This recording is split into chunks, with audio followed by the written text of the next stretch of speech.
Oh, I gotta arrange people. What is up, Twitch? The people you are looking at are not in the right orders right now, but you are here. My order? For now. Oh shoot! Jake is too. Hold on. Oh, I'm not in the right now order. I'm cinnamon. I'm cinnamon now. No. I'm cinnamon. Get out of here. You just said the name Cinnamon. Yes. Good now job, I'm Jared. Now I'm There we arts. go. Oh. Rance, you should be here. This One is day really I'll funny to watch. One day I'll remember where everybody goes. Jared, you should be over here. Okay. Yes. I think that is Woo, good for did it. cameras. Yep, that is me. Oh, I guess I could be doing our audio test right now. Yes, Are we ready to start? Let me go ahead and configure the screen, and then the chat is its own separate thing. Have you guys seen that show, My 1,000 Pound Life or whatever? Mm-hmm. No. For once in life, hell yeah, dude. With like those two sisters, Mm-hmm. they're like losing weight or whatever. Sure. What It's about pretty it? intense show. I think it's on Hulu. It's got Hulu. Jared, that's funny because it literally just popped up on my Facebook like 5 minutes ago. Video of them. Called- Also, everybody's audio sounds good, and mine sounds better than it normally does. So Sick. I Wow. sort of fixed it. Sick. Where's the? Oh, Dane has a question. It's still partially a Zoom audio compression problem, but There's nothing we It's can really better. do about that. yeah, it's better. I played around with the settings, and apparently, like the one mic setting I hadn't tried yet made it better. Why are you behind? We'll see if it lasts that long or not. But oh, I should get out my So recap these notes fucking kids' to names. read. Wait, are we in the same order? Okay, yeah, we're good. Let me just start a new source. Okay. here. I just called the little kid my little boy is his name now. It's my little boy. Does Kat actually remember his name? Oh. What do you fucking think? Okay. What did you say, Jared? Just, what do you fucking think? Oh, yeah, okay, that's what I Way you thought. said it. It's so hilarious. The one in your fucking the 6-year-old in your baby Bjorn. Oh, that's literally in my recap notes as about him being in the Baby Bjorn. Fantastic. I'm sorry, Thomas. That was really rude of me to say it like that, but I was like, No, it was funny. Is I was okay with it. Let me remove that. Oh, it is working. Dope. Oh, hey, Jake and Savannah, Daniel sent me this TikTok of this Oh my guy god. who was like, yo, where's this nurse at to give me my HIV test? He's like, I need to get tested because I drink piss out of the street. What? What? I heard like half of that. This guy drinks piss out of the street. It's like, I need to make sure I'm not HIV positive after drinking piss out of the street. Well, why did he drink piss out of the street? He didn't, it's a cliffhanger. I don't know. He didn't leave it up No, after the real that. question I need is, to know. did he actually drink piss out of the street? There you are. So he did. This is the funny part though, is he like doxed his nurse. He's like 46 something something. So he gives him like his whole phone number and then puts it like in the comments as well. And is like, call this man. I need my HIV test. Okay. And put this behind.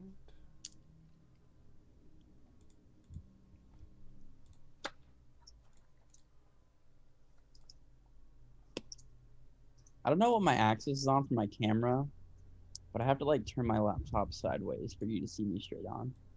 Whack. Wickety.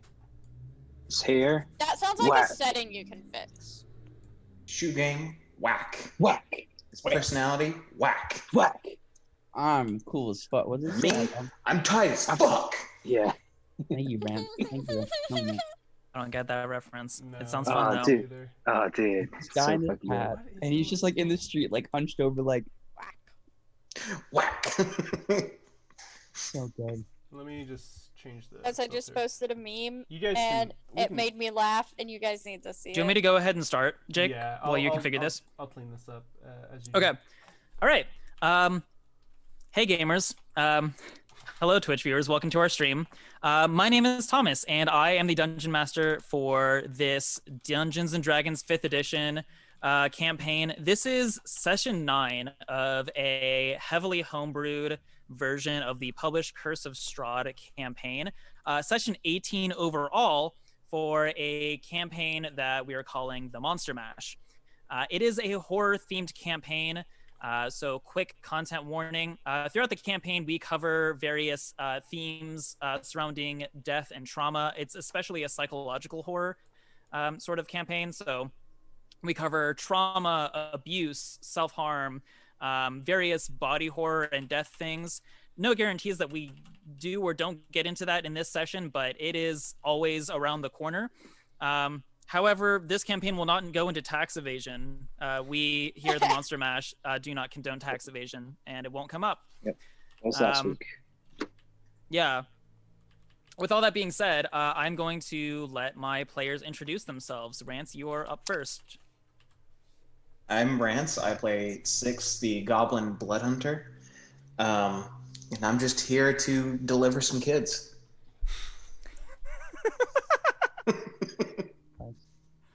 I hope you guys start coming up with really funny intros because it's fun. That's a good one, Rance.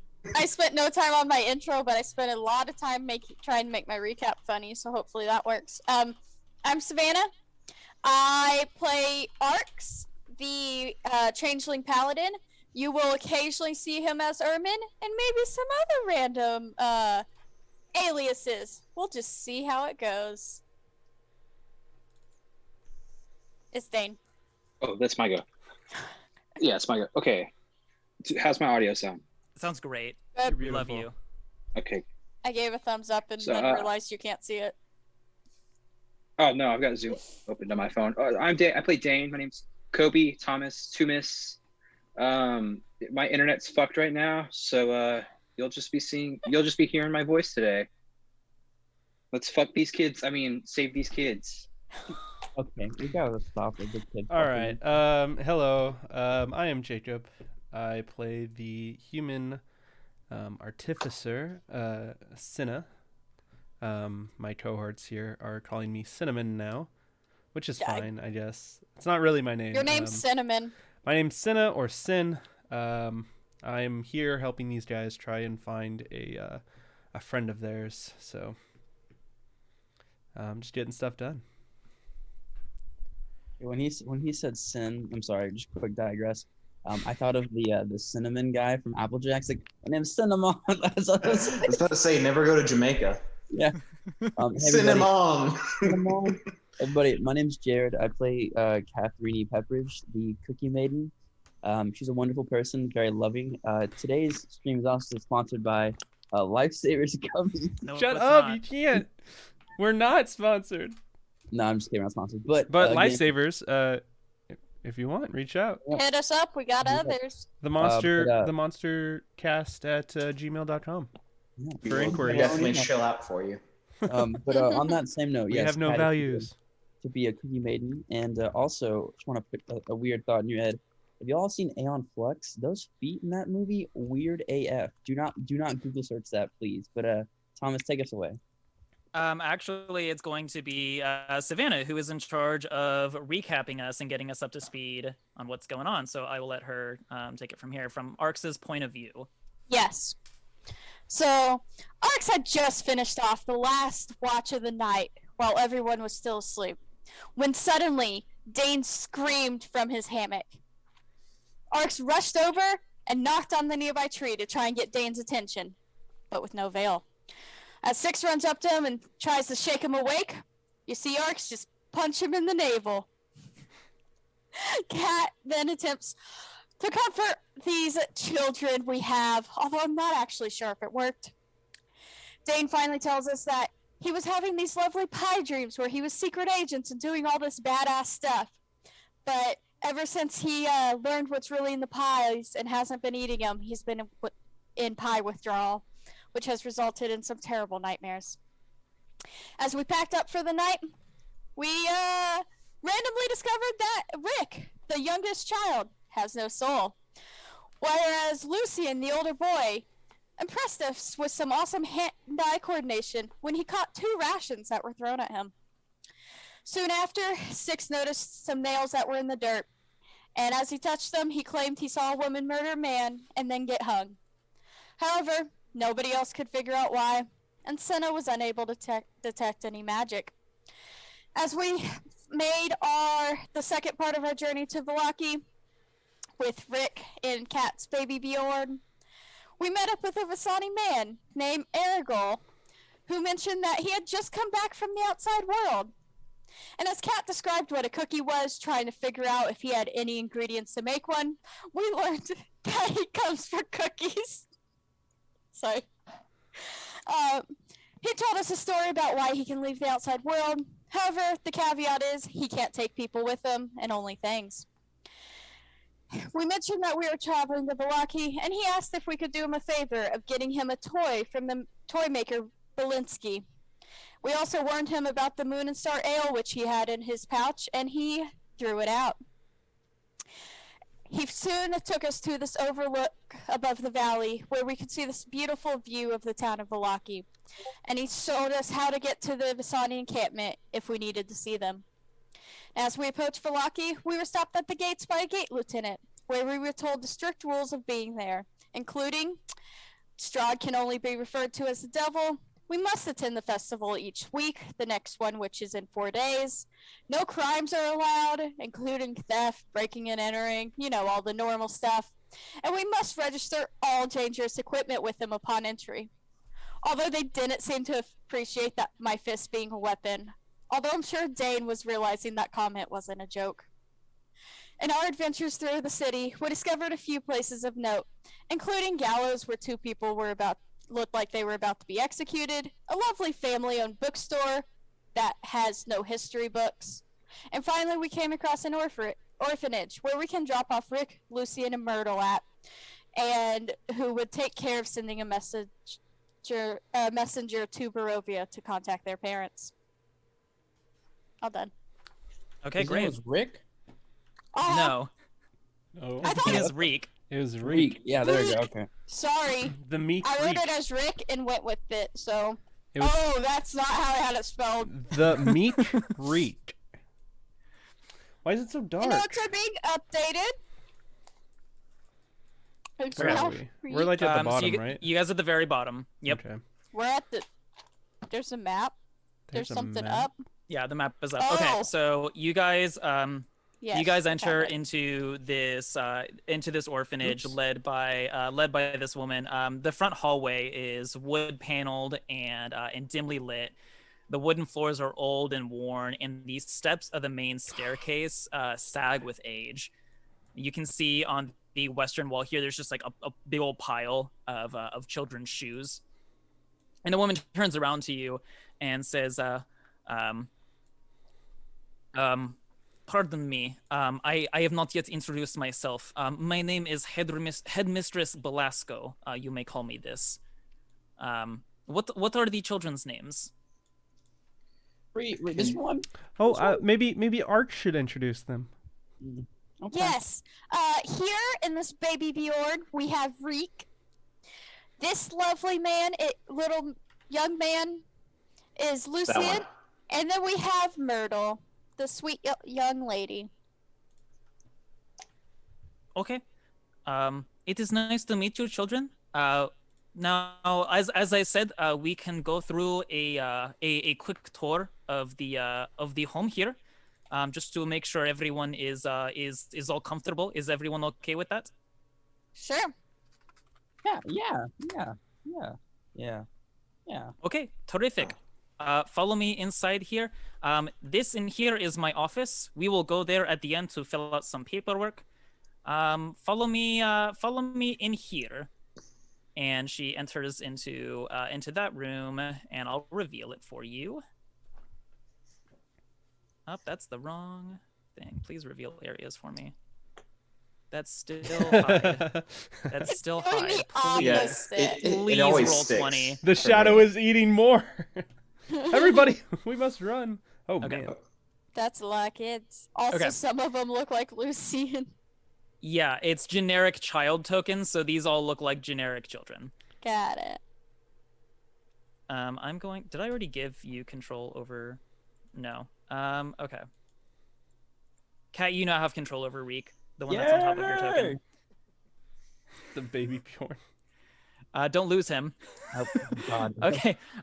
The orphanage's main living area features an old couch, a few mismatched stuffed chairs, chests crammed with worn toys, and 2 small dining tables surrounded by chairs. 3 young girls crowd around a dollhouse in the south of the room. An older boy paces a room with a toddler on each hip as he tries to soothe them. Another boy and girl are playing a game of chasing each other around the furniture. So these 2 kids right here are literally just like running circles. This dude over here is pacing. And an older girl sits on the couch here and reads aloud to more gathered young children. These look like toddlers, maybe like 3 or 4 years old. The room is just straight up a den of chaos and noise, as all these children are like yelling around each other. And the headmistress Belasco, let me move everyone over here. Headmistress Belasco like sort of like raises her voice over the noise and all, and says, "This is where the children all gather and play. This is most of them right here. The older boys and girls. It is mostly just me. We have some of the older kids take care of some of the younger kids. It's just the way things have to be." Hey, Jake, the stream images are messed up. What's messed up? Yeah, I keep getting kicked out. Thomas is Kobe. Jared is Thomas. And Why? Kobe's Jared. Oh, because Dane. Okay, he keeps. No worries. Yeah. I got this. Sometimes Is that right? it kicks me No, out and makes me These do two it need again. to switch. I wish you could like pin cameras and like so they don't move. Oh, that's not what I want to do now. Everybody's you Dane. should be able to. You can. Remove We've pin. gone over this. Right-click pin. Oh, hey, there's Thomas. Right click, you should be able to pin. We've gone over this. Yeah, but before. if people leave and then re-enter, that should put them at the bottom. it should. Just keep them at the bottom. Yeah, keep Yeah. Dane at the bottom. Okay. Oh wait, no, we There's lost images. I was gonna say there's nobody now. everybody. Set in. Player Greg still loves cameras. ball, by the way. Technical difficulties. Why aren't you? Nobody likes my jokes. Okay. I What? think it was funny, man. I don't know what you Thank said. you. Sorry. I said technical difficulties. Are you? Wow, I like the Foley work there, dude. Oh, was that the Thanks. character's name in Police Academy? Yeah. Why am I just now catching that? Hold on. Why isn't Zoom being picked up anymore? It's okay. I just realized today that the guy who plays Vision is Bettman? also in The Knight's Tale. Yeah. Oh yeah. Yeah. Yeah, it just dawned on me today. We're bringing everybody back one at a time. You mean I was Deshaun? the first one. So Greg was telling me about his car just now. He had to put a new radiator in it. It's fine, not really. Dude, Oh shit! I forgot to put on Snapchat. That we're forgot to put playing. on Snapchat. Let me know whenever we're back to being ready, and I'll continue with the tour. All right. I think we are good. And at any point, if you guys want to interact with anything or interact with Headmistress Belasco, you stop me. Okay? Okay. Are we good, Jake? Yeah. What's Diva doing on the couch over here? This chick right here.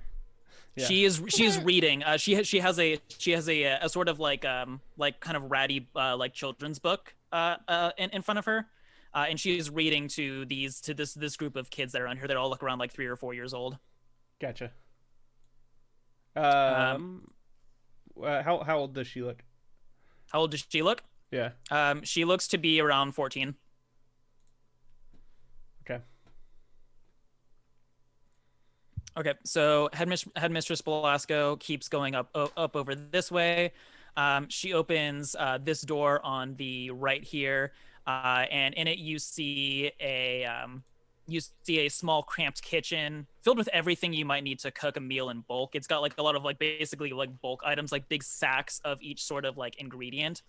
There's two like older teenage boys in here that look like they're sort of working together to prepare stuff. And she leans said, "This is the kitchen. We prepare all of our meals here. Try and do in bulk as best we can. Do you boys need any help in here?" And they're like, "Oh no, I think we got it." And she says, "Okay, see you later." She continues out back here, and she opens the back door. There's a back door in the back of this hallway here. I'm trying to be very descriptive for Dane. She leads you to this back door here and opens it up and reveals a sort of like backyard area. There's a bunch of big water tubs. There's a well. It looks like there's 3 outhouses back here. And there's two younger girls. It looks like one of them is around 11 or so, and the other one's around 13. It looks like they're washing clothes. She says, "This is our back area. If we need to be outside and playing, then they come out here. This is also where we wash our clothes." 2 more girls there. She kind of steps back in. She points to these 2 doors that are right across the hallway right here. And she says, "This is where the caregivers sleep." And she points to this left door and she says, "Vlad passed away a few months ago. We have not been able to replace him yet. And Milivaj sleeps here. Milivaj has been sick these past couple of days, though. We are not sure if he's contagious, so we've just kind of let him be in his room. But that is where the caretakers are." And she kind of like walks over to the to the back of the room here, and she says, "I will show you upstairs where the bedrooms are." And she walks out of the room, and as you do so, you can kind of see there's like a noticeable sort of like change in the atmosphere of the kids whenever she leaves. They all kind of like note the fact that she has left, and they look a combination of like a little bit more relaxed. These 3 young girls over here sort of like start like, you know, like snickering and sort of like giggling to themselves once she leaves, just kind of like eyeing like the back door and like you guys and things like that. Can I focus on the girl that's reading, like gauge her reaction? Yeah, give me an insight check. All right.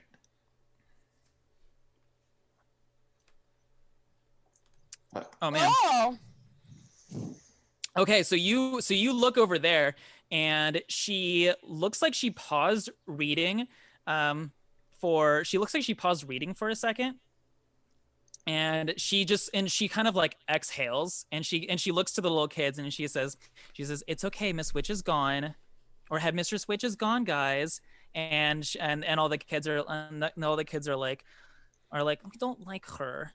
She's like, "Just it's okay. She feeds us. She gives us like beds. It's kind of what we have to do." And they're like, "Okay, let's start over the book. We like the beginning of the book more than the end. Start over again." She says, I never get to finish the book." And we know we like the beginning better. She's like, "Okay, fine." And she starts the book over again. do we recognize what this book / story is? You're just gonna make him come up with a full story on the spot. No, I'm just curious. It's the 15 Once upon a time. Chronicles of It's 1 fish, 2 fish, red fish, blue fish. Tales from the Hood. No, it's yeah, you look at the cover of it, and it says it looks like it's a sort of like a children's religious book. It's like it's like the Morning Lord's Children or something like that. Okay. And with my insight check, does she match what we know of Gertruda? No. So this girl's hair is so you were told that Gertruda is you were told that Gertruda has brown hair and is sort of like doll-like in appearance, or pretty like a doll is how she was described. This girl is in her early teens. She has like close to black hair, so not quite brown, and she looks like she's not super pretty. I don't want to be mean about this child, but like but like from the way that Mary, her mother, described her, she just doesn't really seem to match that description. This girl looks like she fell down the ugly tree and hit every branch on the way down. Well, I wasn't gonna say it like that, but Don't worry, we're It's picking okay. it she's not ugly, but you wouldn't describe her as doll-like. up already. Yeah, Okay. Six is gonna just like stick to the wall and keep out of sight on most of these kids because I'm sure they don't want to see a green-skinned, red-eyed creature walk in. Sure. Okay. So Headmistress Belasco is gone into the hallway to sort of wait for you. Senna, did you stay in the hallway or did you just not move your token? No, I just didn't go inside. I don't like kids. Okay. Oh, sure. Yeah, you've just been waiting outside. I can appreciate that. They're smelly. Arx can be wants smelly. to stay in this living room area and observe them.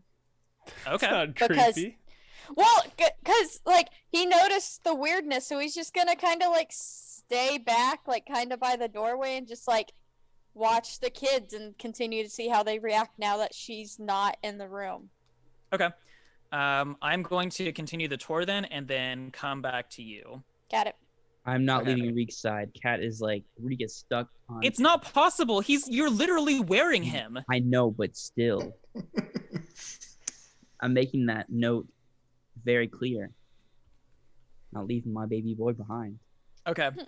I'm just gonna open up the entirety of the second floor, and show that to you guys, and just kind of like take it one at a time. Okay, so you can go ahead and move yourself up to the second floor. There, you're gonna be in that hallway where the stairs come up. She leads you up there, and let's see.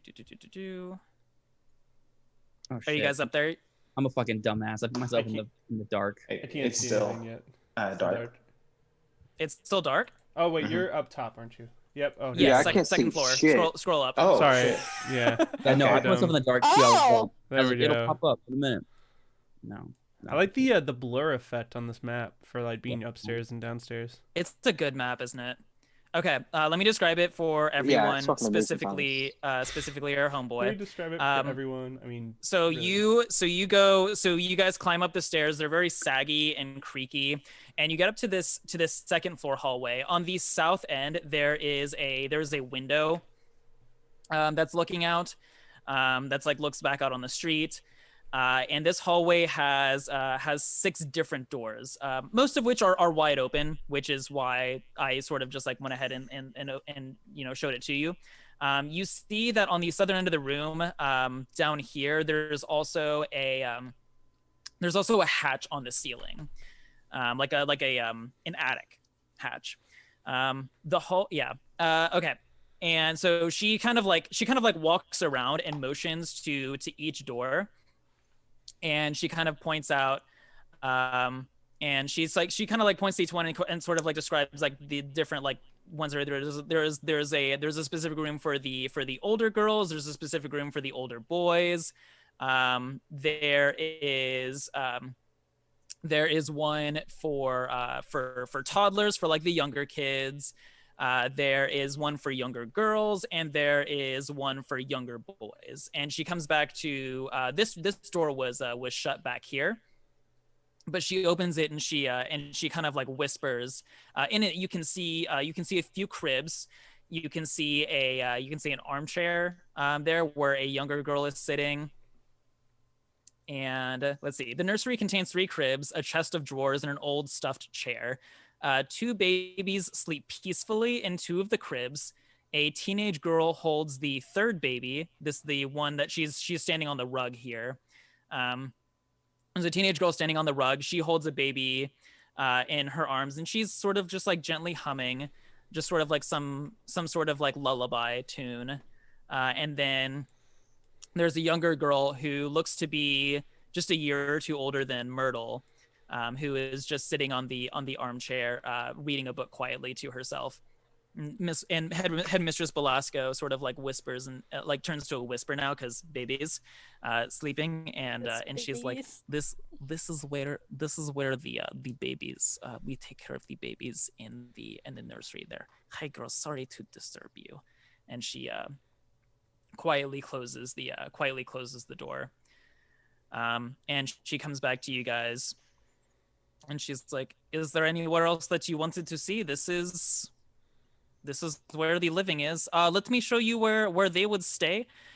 So she says, so she goes over to the this bottom room here, the room on the southeast end of the hallway, and says, the two boys will sleep in this room, and the two girls will sleep in the room or the one girl will sleep in the room adjacent here. Not too long ago, about a week or two ago, a couple of beds opened up, so we have space for them. Well, that's fortunate. Madam, is that her title? Headmistress. Headmistress Belasco. I do have a question for you. Do you have a girl here by the name of Gertruda, and like gives her description as like what she looks like? Is there anybody that's come here recently? No, I can't say that I recognize a girl by that name. Okay. And all the children here, headmistress, all the children here, are they from here in Vallaki?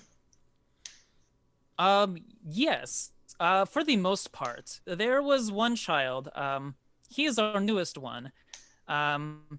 His family lived outside of Vallaki in a nearby farm. Outside of the walls, though. He's our newest one. His name is Felix, but he doesn't really, or hasn't yet really gotten along with any of the other children. He's been here a couple months, but, he's shy. How did he come to live here? What happened with his family? She kind of like, motions to Reek to sort of like, or she motions to the kids, because the other two kids are there. I just haven't moved them. She motions to the kids and kind of like it indicates that it's like sensitive material. Oh yeah, Turn back to him and like, over Reek. You too. Muffs. They do earmuffs. Cat, you do muffs over Reek. But I use his hands. I'm like, in his Okay. hands. They were violently murdered. We're not.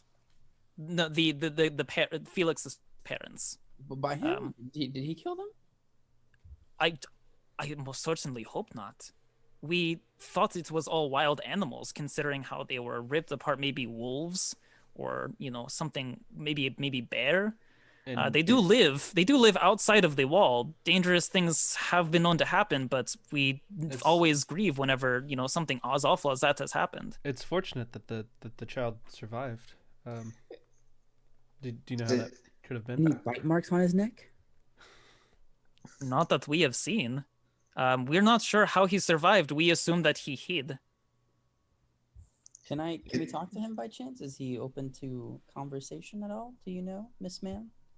I try to talk to him every day, but he's very sullen. He doesn't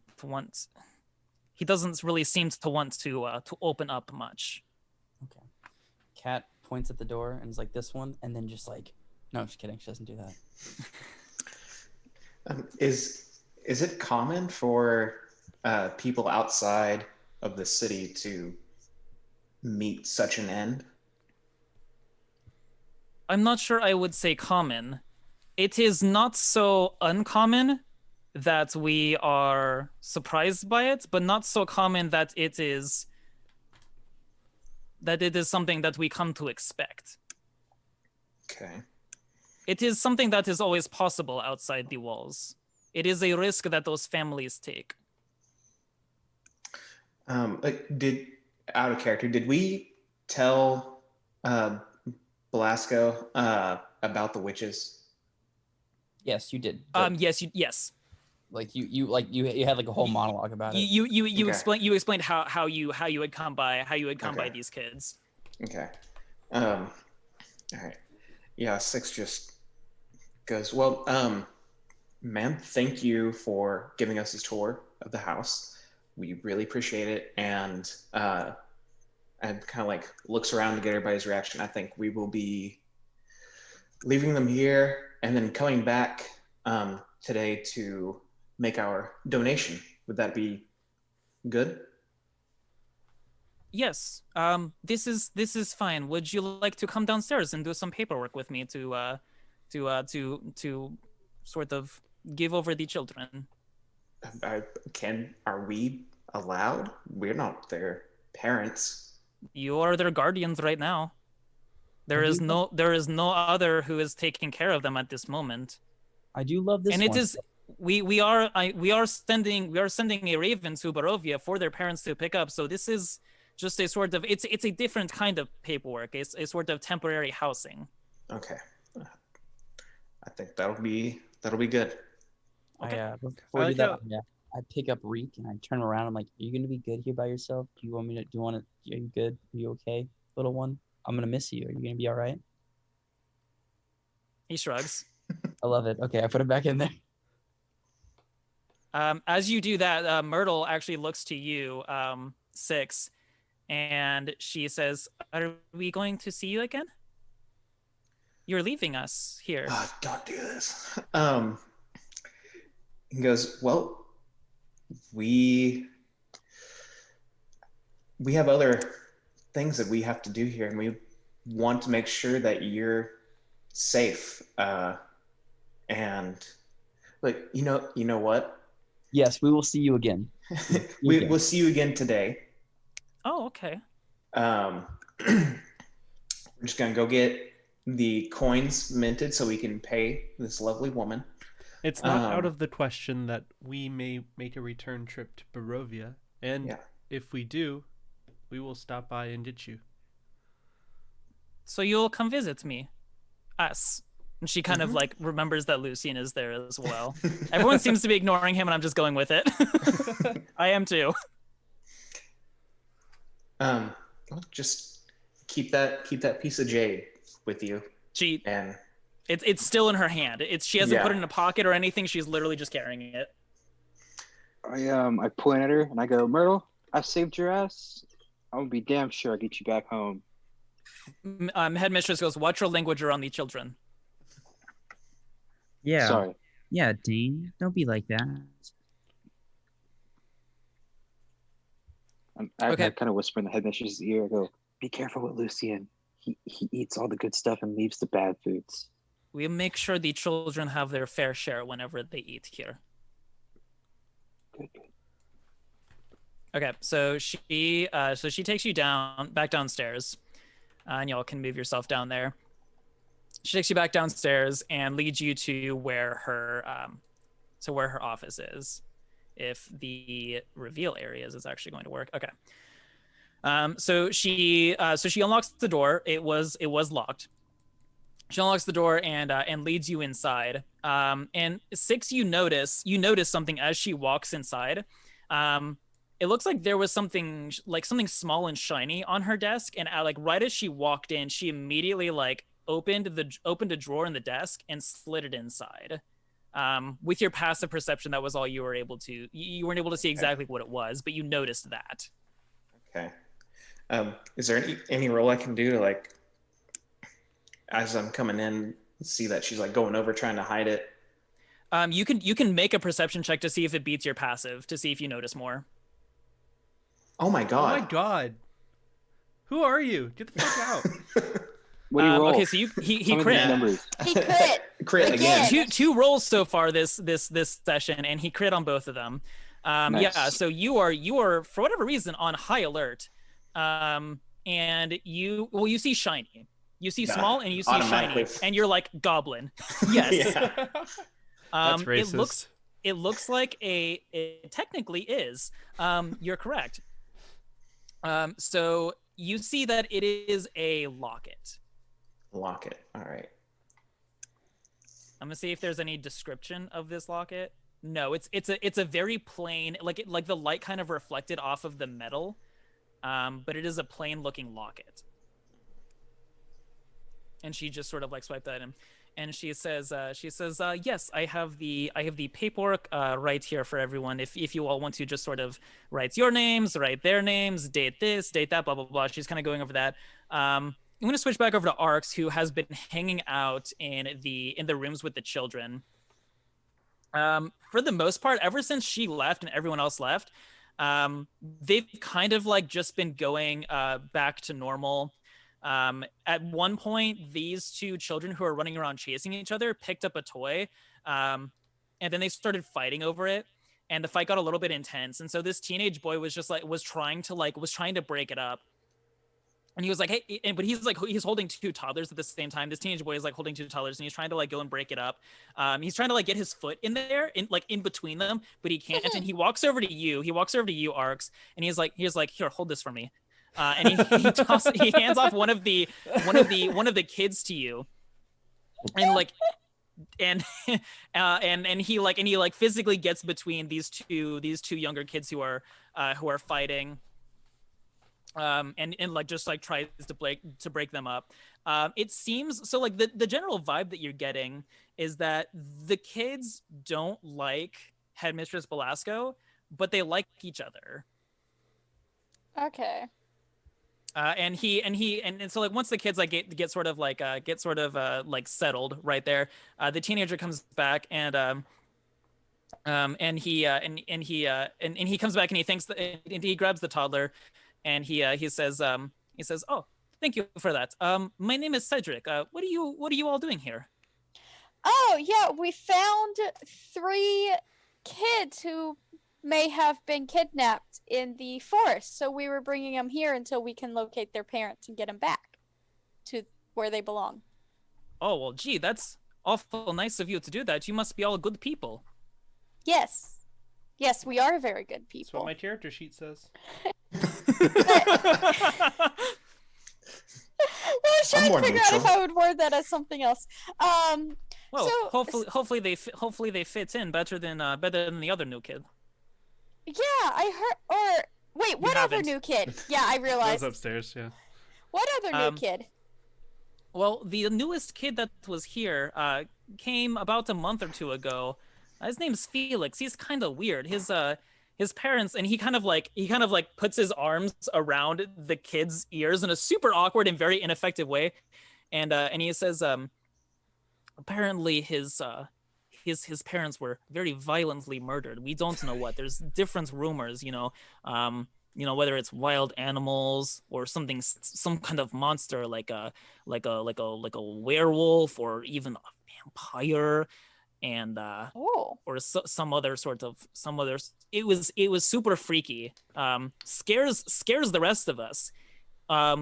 He didn't seem very sad when he came in though, which is sort of weird. But he just like he's very much a loner. He just sort of like hangs out by himself.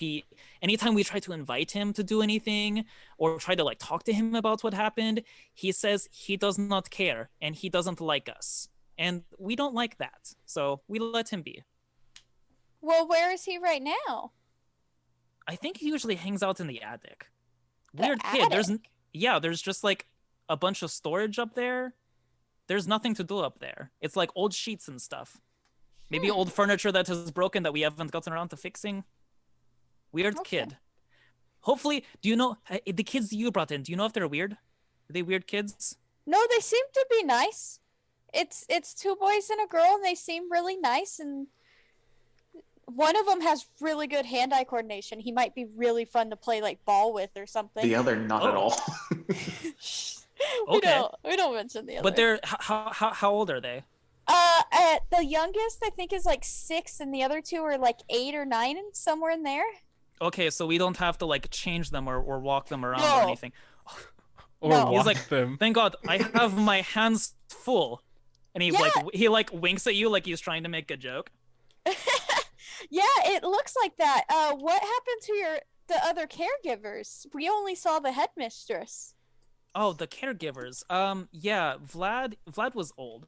He was old guy. I mean, he died because he's old guy. Okay. Milivaj, he'll be fine. He has some sickness. I don't know. We have put him in bed rest. We tried to like bring him food.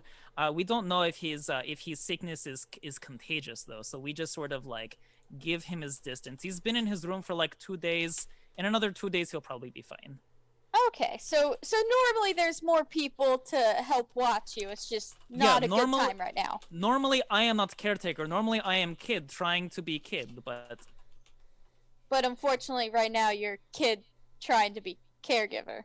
once you get to a certain age, for most people, you stop being kid at some point. For us, it happens a lot earlier. That's understandable. So you said the new kid Felix is weird. Are there any other kids that don't really get along, or? Not really. I mean, here's the thing: is that we all don't really have anyone but each other. So we've realized that some of the younger kids, they kind of get in small fights, or well, there were a couple kids, I guess. They didn't necessarily not get along with anyone, but they weren't happy here. None of us are, but like we have nowhere else to go. We have space for the kids that you brought in, but only because these few kids, and he really quietly like leans in and he says, "They ran away." Oh. We don't want the other kids to do that. Oh. It's not safe. Yeah, no, I could imagine. Like, who knows what they could get up to, or what could attack them? Exactly. They think that they become adults when they really are still kids. Yeah. But they're not, and we worry about them. How old were these kids that ran away? These kids were, 10, 11, 12 years old enough to start thinking they are hot shit, but they are most definitely cold shit. And I was trying to figure out how to bridge to this next point. So how do you guys like your caretakers and your headmistress? The caretakers are fine. Milovaj is a little moody. Vlad was cool. He was just old. He didn't act old, but he was. Headmistress, she is bossy. She runs a tight ship. Most of the other kids, they call her Miss Witch. I just don't think that they need the structure, but no one wants it. You know what I say? Mm-hmm. Yeah, I get it. And then I think I just have one more question for you. We heard from the same town that these three kids we brought, another one that may have run away or kidnapped or has gone missing. Have you seen a girl that, and I describe her? Yeah. What was, and I'm assuming you said her name as well. Yeah. That I'm just currently blanking on. Yeah. There's no kid. There's no girl here named Gertruda. If she left Barovia, considering what those kids found themselves in, she's probably not to be found. I was just hoping that she somehow was here and that it was all good news, But that's... It is as likely as she's okay as the ones who left. Yeah, that's what I was thinking too. I can hope, but okay. And as you say that, you can hear the the creaking of the stairs as everyone else is coming downstairs, and you can and Headmistress Blasco is talking about the paperwork and how the kids are just temporary. So you hear everyone coming back downstairs into the hallway. Yeah. I was like, well, it's nice to talk to you, Cedric. You'll have some couple new friends here joining you, and hopefully, life continues to be good. Okay, nice meeting. What was your name? Oh, my name is Arx. Nice to meet you, Arx. You fit in nice here. Well, thank you. I'd love to come back and visit you guys. It's the skin. You're a lot paler than everyone else of your friends. We can tell you're not from here because, well, one of you is small and green. That's weird. But the other three of them, very, very dark, is weird. Yeah, they've seen the sun a lot. I have not. He just sort of like looks at you, like jaw like very slowly opening. Before you can say anything, though, one of the toddlers like just like slaps the other one in his hands, and they just start like screaming, crying, and he just goes, bye. He just like he walks away. He walks away trying to like he puts one toddler like on this crate, he puts another one like he's trying to deal with that whole situation, so he leaves you be. Because I don't know how to end a conversation with a kid, apparently. I was just like, how do I end this conversation now? Okay, yeah. So you get back in the hallway. Everyone is in the office at that point. The door is kind of like half open. I guess Cinna is just hanging out in the. Yeah, I'm just by the. Cinna's hanging out in the entryway. Looks like a Cat and Six and Dane, who is disguised as Todd, are in the. I forgot he was Todd. Oh, Hearts. Hey, shit, you scared me. What's up? Oh, sorry, didn't mean to scare you there, Senna. Just heard you guys coming back downstairs. Yeah, I mean, not the best place, but it'll do for these kids, I think. As a temporary solution. Yeah, it doesn't seem terrible. We'll need to find a reason to go back to Barovia if they don't find a method to get them home. I agree. Okay. So you guys are the ones who are in the office are filling out this paperwork. Dane, you really can't make heads or tails of this paperwork because it's all written in common. Common. But I'm assuming Six and Cat are kind of like taking the lead on filling out the paperwork and everything. Oh, yeah. Dane's real sad. He wanted to be like the dad signer, but he's real sad because he can't read it, so he can't be. Kat has brought out her super nice quill and like spectacles. Cool. Yeah, she's got everything. She's like, all right, whatever my son needs. And I'm like, I'm still saying Rika's my son. Well, I'm like, so Kat comes from a big cookie empire.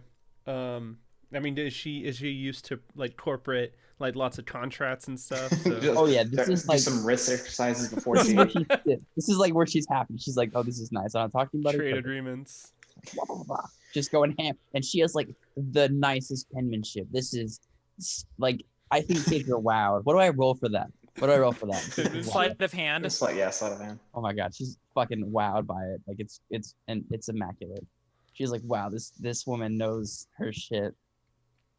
Sleight of hand. Maybe.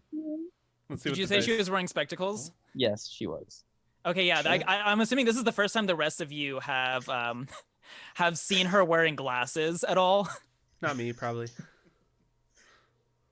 Senna's seen her wearing glasses? I don't know. I'm an observant person. Oh, okay. Might have noticed them. Yeah, so yeah, first time seeing glasses. So you guys fill out the paperwork and everything. Yeah, and your penmanship, beautiful. Very chef's kiss. Her penmanship is just all this fancy shit, and Six like has a broken pencil, breaks halfway through, and just gnaws it to sharpen it. Goes back to writing.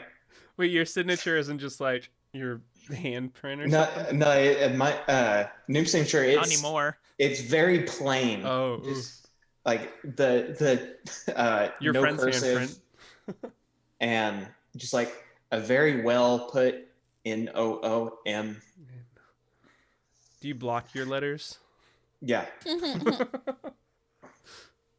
All right. And Headmistress Belasco turns to you and says, "All right, that should do it. I will make sure the kids are fed tonight. It's just a couple hours until dinner time. You saw the other boys working on food, so if there's nothing else, I will see you all later." One last question.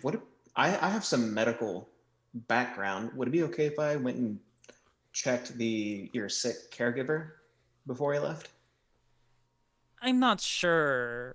We don't know if he's contagious or not.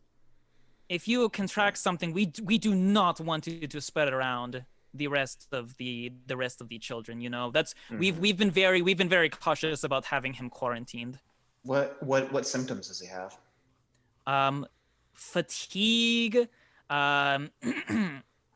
he's had fatigue is honestly the most of it.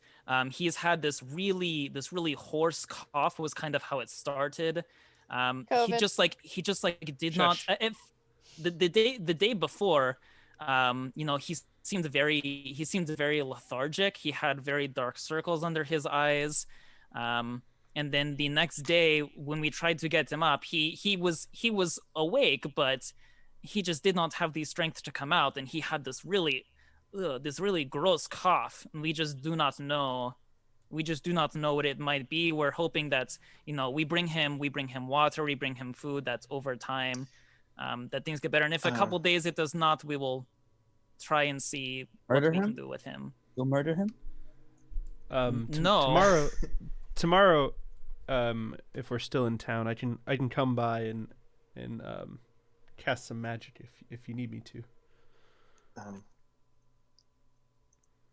If he does not get better, then yes, we would appreciate some help looking at him. Has he woken? Has he gone to sleep? Do you know? We think so. He seems to be sleeping, if not fitfully, but Okay. But he hasn't like awoken in the middle of the night screaming or right before dawn. no, he hasn't really been active in a way such that he screams at all. It's more just Okay. very, very tired, very slow moving. Did he mention anything about eating a pie before all this? No, not Okay, that we know okay. of. Just covering my bringing bases. we keep bringing up pies, and like Yeah. Yeah, it's very. I don't know what you're talking about, but it sounds like it was an awful thing that you had to encounter. Yeah. Ever see an old woman selling pies here? Don't eat Probably it. just run her out of town. Be your best option. What if it's not the old woman that you encountered? Well, What if it's just there could be more than one old woman selling pies. what's the It price? seems very general. If it's anybody selling what they call dream pies, Dream pies. I forgot do that's what not they're buy called. them. Is Get that them out of trademarked? town. Is that registered Cream copyright pie. title? No cream pie. If it is, then I think we can. Then we should be able to recognize that's it. a different legal thing. Okay. I think Good to know. we'll be back after supper, to check in one more time. All right, that is. You can come back and check in as many times as you want. It probably make the kids happy if you do. Okay, well, And Myrtle looks at you, Six, and just kind of like, she doesn't like nod or anything, but she looks hopeful. And Six smiles back at her, goes over to her, and puts a hand on her shoulder, and, like pats her. We'll be back. Looks her in the eye because you're the same height. Yeah. She's a little taller than you. Yeah. Yeah, she's gonna be a tall girl. I think Kat forgets that Reek's in her baby Yorn and just like walks off. It's like, all right, bye everybody, and just like has him still. Cat. Miss Katz, that's you are leaving with one of the children. And I take him out, and I'm like, all right, I love you already. Okay, I want you to know that I'm gonna care for you. So I'll see you soon. Okay. I'm Will gonna be care all for right, you, Captain? but also I'm not. Okay, Okay. Can you give me like a Okay. high five? what is that? Just give me your. I put him down. Give me your hand. Just high five. And then I hug him, and I'm like, all right, love you, sweet boy. And I give him. He didn't put his hand down before you hugged him, so it just kind of got smushed. What's this? All right, love you, sweet boy. Goodbye. And then I walk off. And then I'm crying. Cat's like sobbing, just like gross, like. Ugly crying. Gross sobbing. Oh, it's so the nastiest sobbing you've ever Like seen. that picture of Kim Kardashian. Just So bad. All right. So, anything else you want to do before you leave the St. Andrew's home for separated children? Nope. All right. I will take you guys back out onto the Wait, town of. Do you want to sneak upstairs and try to get that Felix kid? It's too late. I don't know where he is. So No, I the only- could. Ours I is the only one, and Yeah. the information is disconnected at this point. Yep. Okay. So we are kind of on the left side here. As we leave, I probably Mhm. would turn to ask the headmistress if she knows where the ment is. Yeah, it is on. It is on the other side of this block. So head south on this street here, and then take a left, and it's on that. And it's on that corner On across the way. The first left. Yeah. So go down the street next to the orphanage, and then take your first left, and is at the end of that block. All right. Well, thank you very much. We will be back. Okay. See you then. See you then. And then we head the opposite direction. Yeah. What do No, you? I'm Okay. kidding. You guys are back out on the street. Well, that was heartbreaking. Yeah. But fortunate we were able to drop them off. Now I've talked about some of the other tasks we have to do. Does anybody have an opinion on what to do next?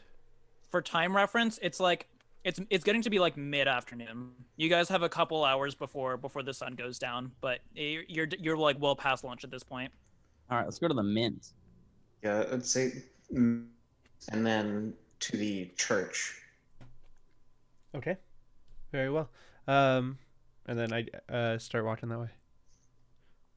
Okay.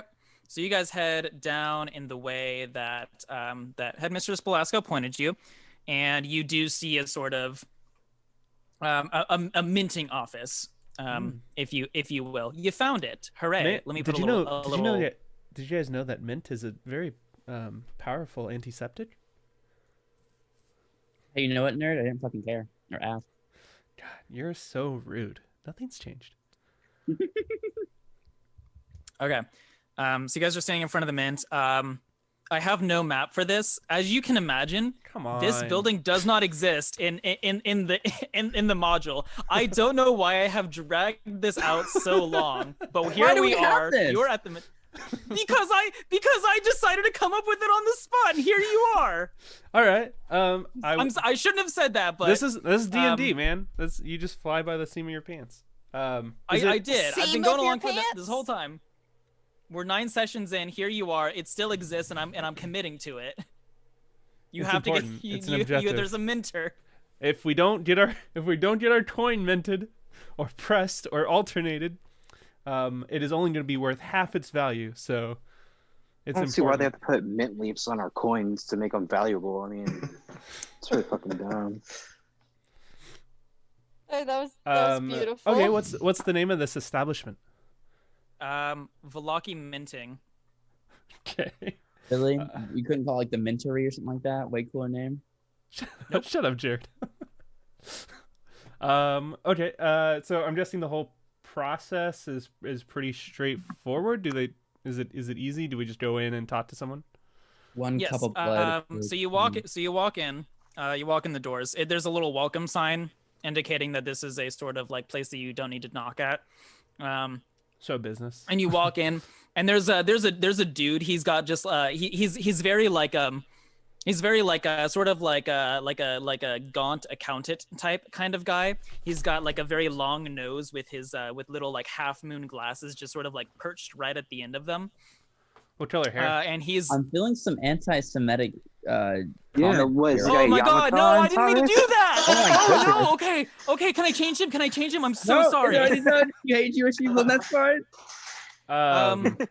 What color hair does he have?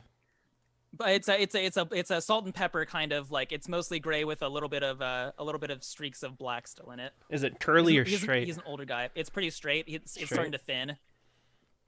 Is it kind of like combed? It was. It's towards the end of the day now though. So like A you little see, bit he's more. just like, so he's this really skinny dude. He's just like skin and bones and like this like little tiny bump of like muscle on his arm. There's this big machine.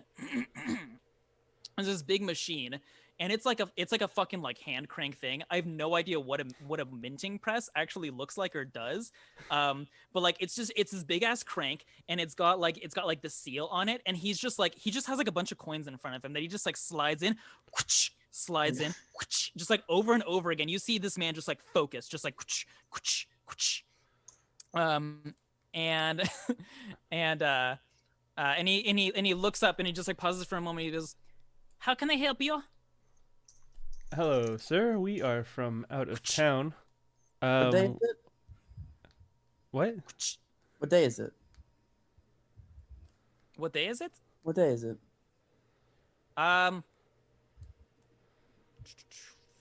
Cat, what are you trying to do? I whispered. Sixth day of the week, whatever day, whatever the name of that Saturday? day is. This is the Sabbath. You don't work on the Sabbath. You better put your stuff down, sir. Okay, you're taking this further than I was anticipating it. Also, we're working. Weeks are 10 days. Weeks are 10 days Fair. in this Yeah. world. Fair. Yeah. Okay. Yeah. Hi, Mr. Snowmiser. We need. My To name is get- Sprav. You just reminded me of a guy called Snowmiser. We need to get our coins minted. Is it? I'm guessing this is a place. Yep. You can What's the leave going your rate? going rate 8%. 8%. That's Dan's like a counting on his ripoff. fingers. No. I go up to the man. I say, no. We will offer you only 3. Well, I can't do it for that low. I can go down to 6.5. 5. 6. 5.5. 6. 5 and 3/4. Noon. I whisper in 6. Noon's ear. I go, Noon, how does he know your name? Just it's common. We'll do It's 6. a number. Oh, shit. 6%. How much do you have? How much do we have? 6? I don't. Well, Thomas, how much money do I have? Are we just gonna? You Gonna lump have it all together? 909 gold pieces. Maybe like half. Like I half? already did the math for you guys. You Was have that all together, mine included, or just what they had in the bag? of holding? So he says to you, I can press 6 coins every minute as long as I'm not interrupted. And he keeps going through.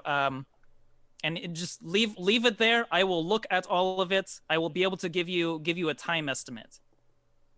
Maybe like- So you, like half. so you guys you guys like do you guys like give him the unload your coins on him? Yeah, give them all Okay. gold. Okay, I'll, so uh, I'll give him about half of mine. half of yours. So that'd be 180. Right, we're just like I'm there. We're Not giving him a lot of mine. Can I give him Sorry. like 300? Can I give him like 300? Can I give him 300? Oh, I was gonna give him like 50. Making Well, I want you to do make sure my math. boy Reek is taken care of. I want to make sure he's okay. This So fucks we up are my math throwing away hugely. 6% of our currency. Hey, sir, I'm sorry. Is there another place that we can end our coins at? 'Cause you seem like a Do you have any competition? This is the legal office. I shouldn't even be affecting my rates. This is set by the government. But here I am. You've convinced me down from 8% to 6%. Good job. You must feel happy about yourself.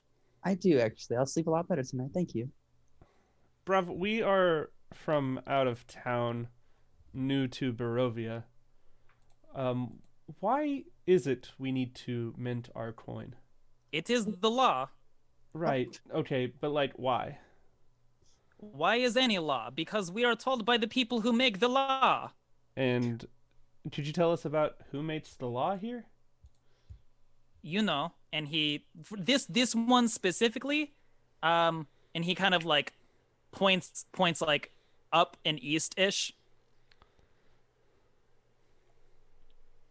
Mm. Oh, that bastard of the Tuskegee. devil.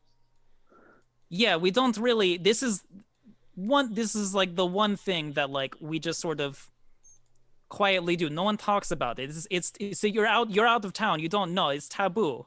I would not bring it up. Okay. Fine. Well, Frostmiser, or Snowmiser, it's nice to see you. I think we're gonna head out. Are you going to leave? Are you going? Or do you want your things pressed? Your coin minted? Can we? Are we staying here? What? How Look long is it terrified. going to take? Let's see how much you have here. And he like looks at everything and he pulls out an abacus and just goes just like counts on his little like abacus thing. Abacus thing? And yeah, it's an abacus, but it's also a thing. Nice. He's counting all this stuff up. It takes him like 10 seconds, and he's like, For everything that you have placed in front of me, it will take 4 1/4 hours. Jesus. I think we have some stuff to do. We will be back, however. Do you want to just leave it here? I can do it while you're gone. You come back later. Yeah, is that good with everybody? Yeah, that's fine. Sure. Do we have to This sign will take anything? me right up until I close. I will stay open 10 more minutes. If you're late, you come get tomorrow morning. Okay. All right. We have who is it Arcs who like keeps track of time? Doesn't someone in our party keep track of time? No? Yeah, He pulls out sure. his giant pure granite sundial and slams it on the ground. Are there like town bells that you guys ring? When Sure, we can make that canon. Yes. which bell do you close at? On the hour, every hour. I close at bell 6. Like the number I will 6. stay open. I will stay open if it hits the 5th bell. Well, I guess that would be the 17th bell if you want to get 24 hour in here. At the 17th bell, I leave. Okay, but it is the 6th bell. Or the 5th bell. You confused me when you brought in 24 hour. I confused myself here. I don't Just know why say- this dialogue is just- even happening. To say 5th or 6th bell? Which one is it? Yeah, The you 6th gave bell, two the different 6th times. bell after midday. 7th Okay. bell, 6th bell after midday is when I close. Okay, I will so stay until 10 7th minutes bell. after that. 7th Alright. bell comes, ding, ding, ding, ding, ding, ding, ding. I leave. I'm out. I go home. Is that I have is to that the eat. is that the noise the 7th one makes? Okay. What do I alright. look like, a bell? What do you expect noise for me to make? Thank you, You'll hear Rob. the bell. It sounds different. I am not him. I'm we'll not be the back. bell. We'll be back in 4 hours. Okay. We'll see Okay. you then. What's an uncomfortable conversation we had to have with this man? I'm very, very odd. Can we not go back? Can we just leave the money there? I don't want to Leave go the back. money. Brilliant option, Cat. You gave him 300 gold pieces. Yeah, we have to go That's back to nothing. Borat at some point. That's nothing. I can sneeze on that and throw it in the well. Dane didn't specify that he didn't withhold any money, so that, like, he has all of Dane's money Yeah, I gave him all and my all money. and all of Six's Yeah. and the I only gave distractions him- of everyone else's. I only gave him 50. It's like not even a tenth of what I have. Yeah, if you run out, you're not borrowing from Dane. He knows how you are with money. Okay. All right. So we head into the The church. steeple. Yes. Okay. Alright. So, which way are you guys going to head back to the main road? The main road is right here. Okay. We're heading up. Well, can we like see like the steeple from where we are in the street? Yeah, the steeple is over here. Okay, then maybe we just head straight towards it. Yeah. Yeah. Head like down the street where we were, go back up on the main road, head down there until we get closer to it. Show me a direction, because I also want to Okay. tell you if you see any shops or anything that way. Okay. Yeah, like that. Up Okay, here. so back the way you came. Yeah. You do notice one shop across the street, and it is Rico's rain screens. It looks like there's like umbrellas or something there. Oh, 1 second. I go You in. don't have any. I have regular gold. I go in. Hello. Can I help you? Are you Rico? Yes, I am Rico. I would This like is to. my rain screen shop. I would like to purchase a rain screen. Are they? Terrific. We call them umbrellas where we're from. Is that the same terminology? I've never heard that word. It sounds stupid. We call them rain screens. They screen you from the rain. What does umbrella do? Does it rella from the I don't know what that means. Well, I would like one umbrella, please. Is it Rella from the up? Fantastic. It is only 5 silver pieces. Excellent. And then I hand him a gold piece. The minter is right across the street. Why do I you don't not have have time. your money? I don't have time for that. You know what? Same. I'll just. Same. You know what? I'll give you a couple silver back, and he gives you 3 silver back. Thank you, Rico. appreciate your patronage. And I just chose like a black one. Or I was whatever. gonna say you picked out the umbrella, so like, what Yeah. did you grab? Yeah, just like a black one, pretty standard. Okay. I'm Okay, cool. tired You have of rain. you now have a black umbrella, or as they call them here, excellent. rain screens. Rain screens. Black. Wait, do they have like screen Umbrella. variations? Like, can I get like a snow screen one, or does it all work the same way? Do you do all the different climates? Do you go in and talk to Rico? Yeah, I'll go in there. I'll talk to you. See if they have any sunscreens. Yeah. Oh, hello, sir. My name Hello, is, hello, my- customer. Hi. Yes. So I noticed your sign up there. Rain screens. That's very nice. Question. Yes. Do you have Mhm. screens for other weather types as well? Other inclement weather, maybe hail or snow screens? It doesn't really snow here What in the about winter. sunscreen? And I stare him down like so hard. I'm like, what about sunscreen? No one has ever seen the sun, so I don't know why I would make a device to protect you or to screen you from it. That's already been Honestly, done. no. If I made one, if the sun existed and I made one, no one would buy it because everyone would be too happy to be in the sun. It's free, called Cloud. Glad. You want a rain screen? You look up. It is above your head. I don't charge for that. I think Kat gets super like self-conscious and is like, "You're right," and then just walks out without saying anything. So saying about Reek again. Yeah, she's like, "Okay, yeah, sounds good. You're right." I forgot your weather patterns here are quite odd. Odd And for then I you, just normal for us. Goodbye. Come back later if you want to have screen from the rain. Okay. And then I come to you guys. I'm like, I'm never going back in that fucking store ever again. I've made a fool of myself. I'm never going back in there. Okay, so you guys that was the only shop that I had to point out for you guys. Okay, thanks. So it was very insistent that I knew someone would want to buy an umbrella, so Yeah, I'll just get wet. I've been the last few sessions I've been mentioning the weather. you have. Yes, I made that for you, bud. Thank you. Added it to the Velaki locations. Terrific. Thank you so much for keeping track of that. I have to open up my own Velaki locations folder to go to the church. Okay.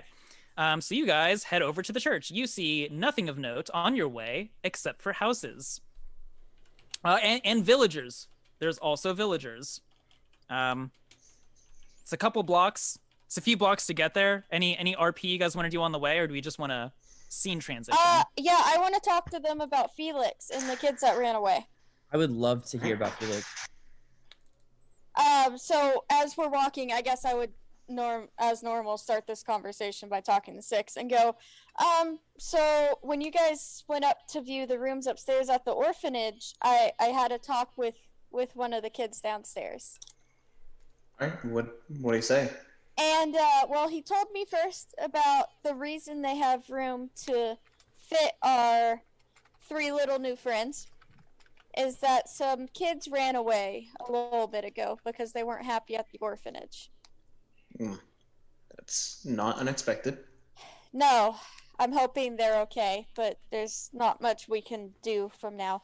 But they also told me about a kid that arrived recently who hides in the attic a lot.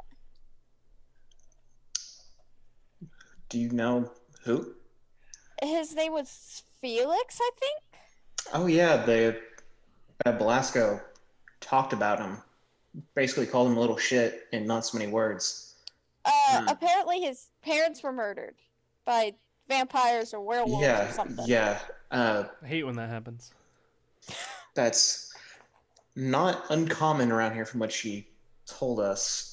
Between those people and what happened to Ismark's father, I think there's something we should take note of, that happens.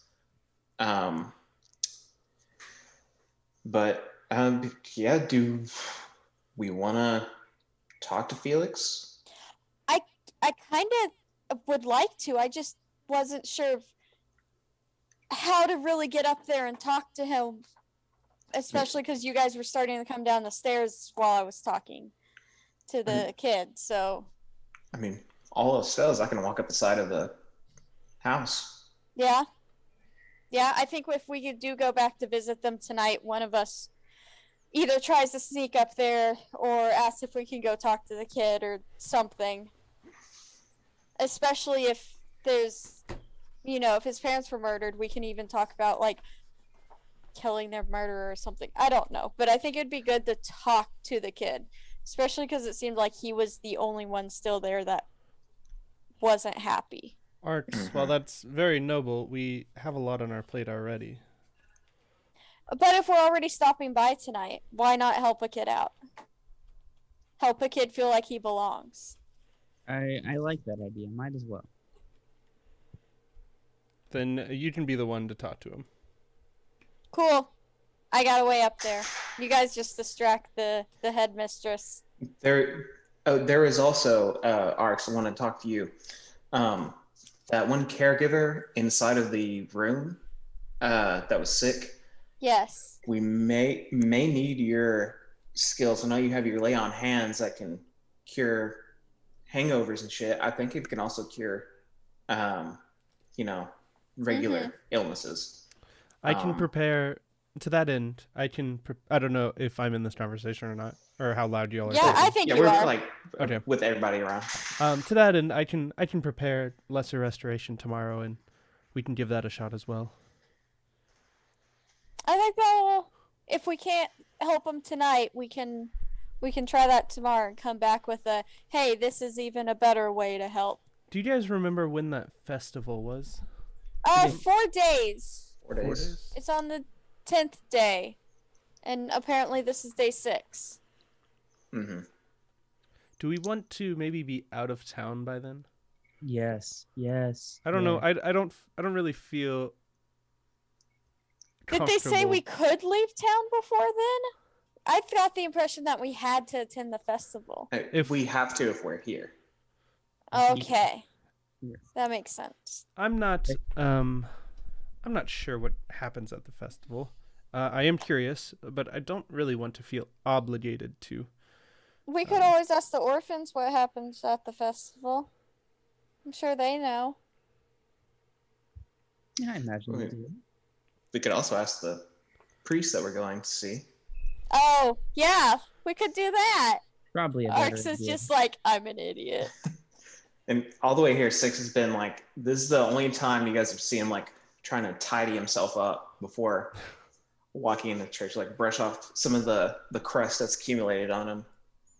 There's so much. Yeah, there's a lot. Doesn't get it all Like, disgusting. as presentable as you've seen him. Okay, so with that, I will say that you guys turn the corner here, and sort of like head up this hill. This whole area is sort of like this big open field, and in the center of it is this really tall church, fantastically high steeple, with a sort of like low stone wall around it. There is a like a cemetery that's kind of like around it as you would. But as you're looking at it, there's, obviously like the sort of like basic similarities to the church that you guys encountered back in the village of Barovia, with the fact that it is a church and there's a cemetery next to it. But in every other way, this church stands as a juxtaposition against that one. It looks completely intact, for one thing. On top of that, it actually looks well cared for. And with the size of it, it looks like it's large enough to fit potentially like a couple hundred people. And as you guys are standing on the street, the doors are wide open, and you can see candlelight pouring out from these open wooden doors. And it looks to be just in general a welcoming sight for those weary and afraid. And I'll go ahead and move you to the church map. You guys will be at the very bottom center of the church map. Once it loads. Oh, It's a I'm zoomed bigger in map. too far. Same. That seems to be a problem. Bottom center. Bottom center. Sorry, hold on. Got it. Got it. I had to zoom out and then zoom in, and it's fucking bullshit. Oh, there it is. Cleared up. Cat went in through a different door. You see she disappeared. Doing her own thing. There we go. No longer with her baby Bjorn. Yeah, she's No, it's lost still without on him. me. It's still Oh. on me. It's just I think I've Empty? like put stuff in there to make myself feel better, but I know it's not real. So What did you Just- put in there? I feel like it'd be really funny if Cat had fruit or like vegetables to put in it, and put like 2 zucchinis in the legs, and like a melon for the head. I think it's just like my So- loot. It's just my loots that I put in there. I was like, I feel like at one point, Six and Kat were like walking along alongside each other, and she like looked down at him. He looked at her, looked at the baby born, and just shook his head and like walked a little bit faster. I think she like didn't even care. She like tried to reach for you as well. It was like, and you're like, nah. So as we're kind of walking up to the steps, Cinna will go. So remind me, what are we here for again? Well, we need to find out what's happening to Dane, and then 2, possibly it's more information about what this celebration is going to be all about, and also it might be good to learn more about this Morning Lord and Dusk Mother. Is that Yeah, what she's those called? two. Yeah, Morning Lord and the Dusk Mother. Okay. Do you want me to also remind you of something that Father Donovich told you in the village of Barovia? Sure. Yeah. Okay. Father Donovich had also mentioned that Dane needs assistance. that St. Andrew's Church is Sacred is ground. considered like hallowed ground. That if you're Mhm. he told you to go to this church if you guys ever felt like you needed a place of safety. Okay. Okay, so this is a refuge. I would say it's been only a few days that is a detail that you guys that your characters would remember, despite it being weeks for us. Yeah. And, like Six walks through the door and feels just that relief come off his shoulders. Like walking through a door. I don't know what I'm saying. But yeah, it just feels that sense of relief as he walks through the doors and like politely walks towards whoever is closest that looks official. Give me a religion check. Okay. I swear, if it's another crit, I'm leaving. We're ending it's the gonna be a stream, nat one. We can only hope. Well, it's religion check, so we can pray too. On Funny. I might have advantage on this. And religion checks. Oh, never mind. It is intelligence checks to recall information about fiends and shit. Fiends and shit. Yeah. Okay, yeah, just basic religion check. Holy shit. It's pretty roll. 6, as you walk in and sort of like anticipate the feeling of safety Mhm. here because of your knowledge that, or because of the fact that you were told that it's hallowed ground, you feel your own sort of like personal personality comfort in regards to being in a place of religious devotion. But if you expected any sort of like feeling to wash over you that made you feel safe from an outside force, you don't feel it. Okay. Like kind of steps in, like closes his eyes as he walks through the doors, feeling cleaned up, quote unquote. And just steps in, smiles for like a second, and then opens his eyes and all right. All right. Okay. Do you want me You to look all the way down the church, and you see the church is mostly empty for at this time of day. You see 2 people at the very opposite end. There, you see there's a very large statue of what looks to be like a man, humanoid figure with a hood pulled over their face, and instead of like a face carved into the statue, it looks like there is a stoneworked sunburst covering the face. Mhm. And by like some trick of light or perhaps candles placed in there, there's like a glow coming from the sun. There's an altar just in front of him. You see two figures. There's one older man. He's old, balding on top, just sort of like hair clinging to the sides of his head, who is standing at the altar. And then you see a young boy, maybe 12 years old, who is like very jitterishly replacing some of the candles and sort of like taking off the ones that had melted down, putting up new ones, trying to relight them, doing like very basic, like sort of like busy work. But he's a very jittery person. He looks like the kind of kid that like if he wasn't moving or didn't have something to physically do, he would freak. Yeah. But yeah, that is who you see. All right, you can stride up towards him. Oh, when I get within 10 feet of them, Thomas, tell me what I smell. Okay, so smell you candles. walk up, Dane. So I want to point out something about your Eldritch Beacon feature. So not only can you detect the sense of fae, fiends, and undead, but you can also detect whether an area is consecrated or desecrated. That is another part of the Eldritch Beacon.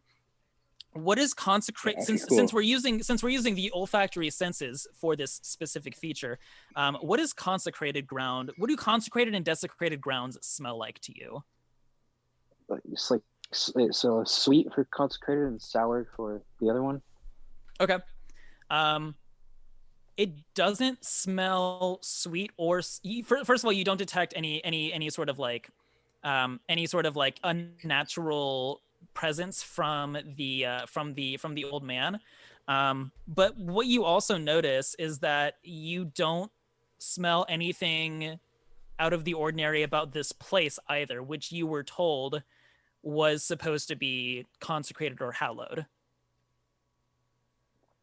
You don't smell anything in here.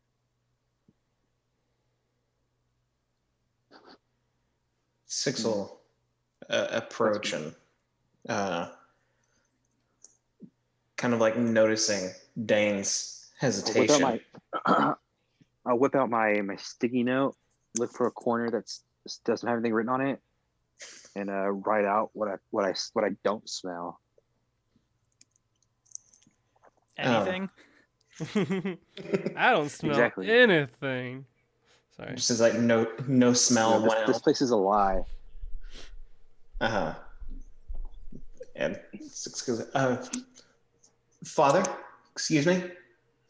Yes, my child. Oh shit! Oh my god! I'm so sorry. It's okay. It's a normal reaction.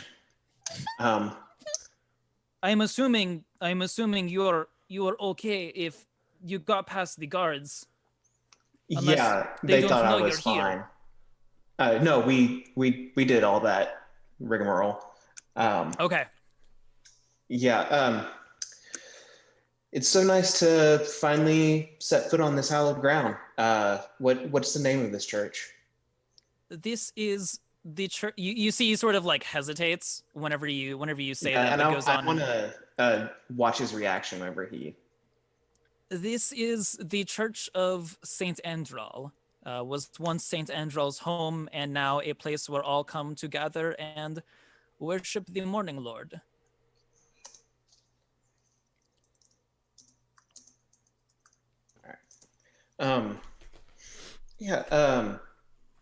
We had a few questions for you, if that's all right, if you're not busy.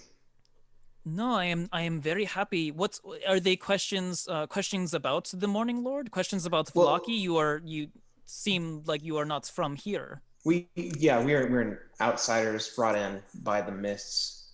Wow, very very rare occurrence. Yeah, and we're just trying to get our bearings here. And my friend here, motions to Dane. Have you heard of dream pies? No, I have not heard of dream pies. What are they? Well, buckle up.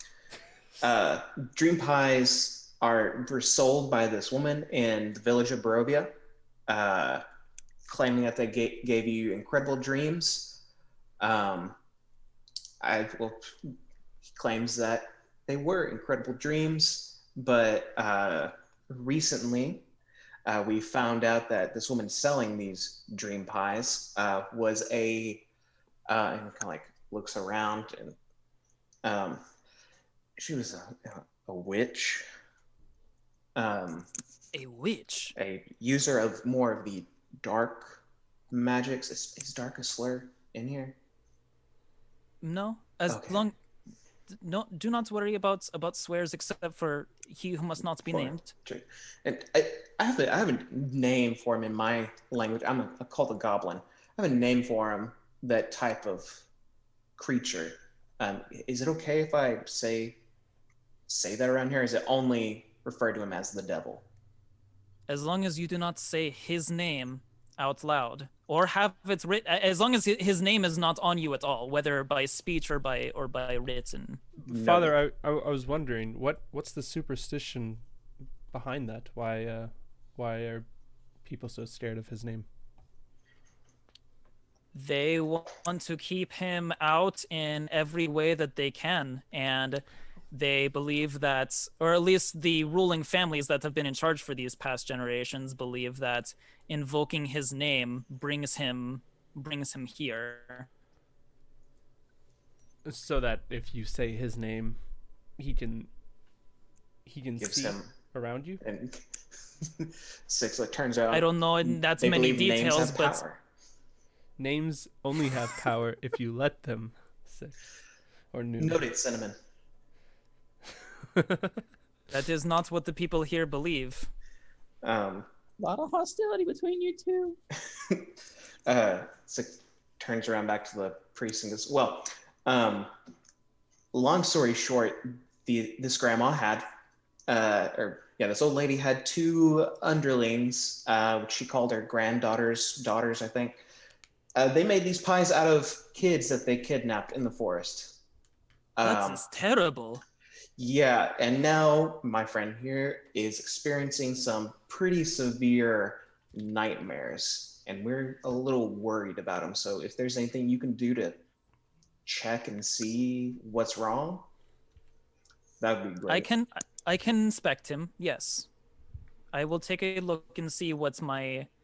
I have some holy power resonating, or that flows through me, and I can use it to see, to see what I can do. Let's see. So he goes up, and first he kind of like places his hands like sort of like at the top of Dane's like head, and sort of like moves around. His hands start to glow, this sort of like white glow about them. That's and funny. Before you go on, before you were talking about they were glowing, I was gonna totally cast Detect Magic to see if he was actually doing anything. But yeah, you can if you want. I mean, it sounds like they're His glowing. hands. It sounds like it's doing it for me already, so I don't have to worry about it. Yeah, it's this really like a like white glow to it. Yeah, the glow is visible. And he sort of like moves his hands all around him. And Real he quick, says- Thomas. His Uh-huh. hands go through my disguise, don't they? The mask of many faces. he's not physically Okay. touching you. Okay, good. Never mind. Does this look like the It requ- lights? This spell requires touch, but I'm hand waving that for narrative effect. Literally, Cool. hand waving. I was gonna say, does this look like the light cantrip, and he just casted it on his hands, and he's just like waving his hands You around? make an Arcana check. Oh, okay. You can do that without having to cast a spell. Yeah, for sure. Core. Oh, I'm so good at that. How about an 11, sir? It's definitely not the light cantrip. Light is evocation magic, and the glow of white you would know to be abjuration. Okay.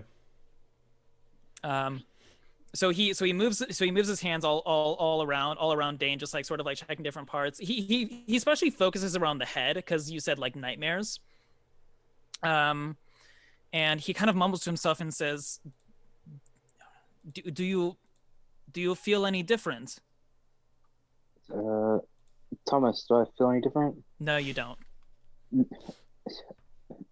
No, Father, I don't. Okay, let me try one more thing. And he raises his hands up, and you see the same white glow comes out of his hands, but they come out a little bit stronger.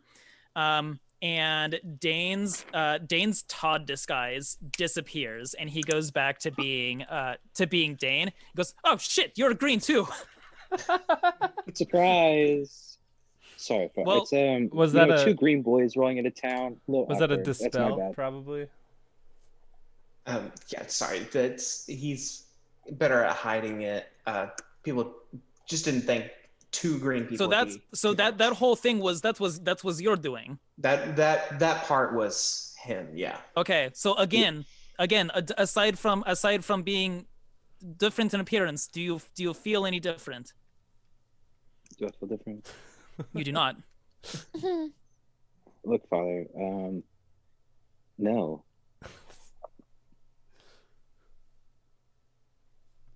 So yeah, no. I actually, if anything, there's got bright light in my eyes. I've got a bit of a headache now. I probably feel worse. What I think is going on is that this is a malady of the mind, some sort of addictive attachment to these pies. Any sort of physical sort of affliction, my magic can heal, but the mind, that is a lot trickier. I do not even know if the famous abbots in Kretz could heal something of the mind. This is not something that I can help you with, my child. I am sorry. I will look to the Morning Lord and I will pray for you, but my powers extend so far as that. Yeah. I understand. I didn't think it'd work in the beginning, but it's all cool. Abbott and Kretz. Who are they? Oh yes. You see, in Kretsk, there is an abbey there, the Abbey of Saints Markovia, and there are really only rumors that come from Kretsk because it is a very closed-in community. Not a whole lot of information shared over there, just hearsay. But something that some people know by rumor is that there is a holy man, someone apparently much more powerful than me, who lives in the abbey and maintains the grounds there. He is only known as the abbot.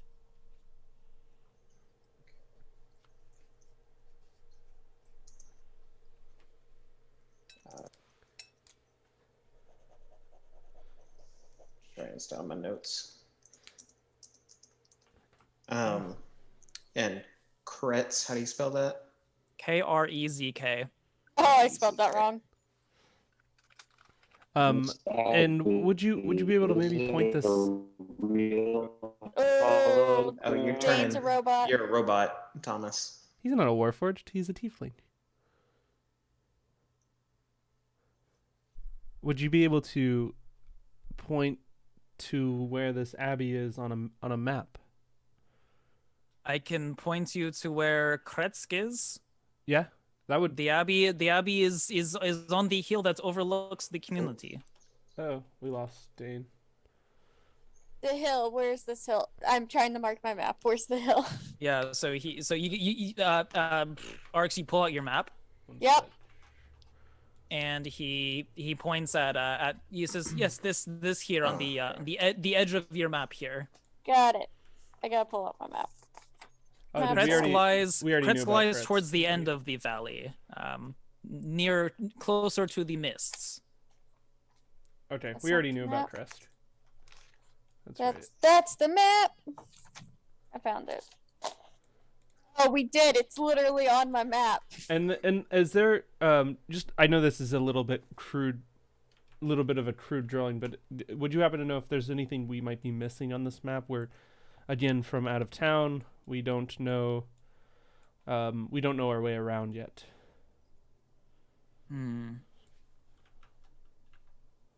Well, there's not I guess there are some deep, like not all the roads are there, but Is there anything important weird. that if we went out and traveled, we'd be in trouble if we didn't have?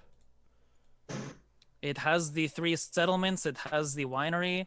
You even have the old castle that stands on that hill. No one even really wants to go there, but you might be able to find a better map in town. Either the burgomaster or, I We guess tried one of the- the wealthier families, if you make friends with them somehow, might have a better map. But Gotcha. We tried the boat store, but they weren't too helpful. They mostly had a lot of fiction. the bookstore is more into the production of books, not the selling of them. We noticed. Yes.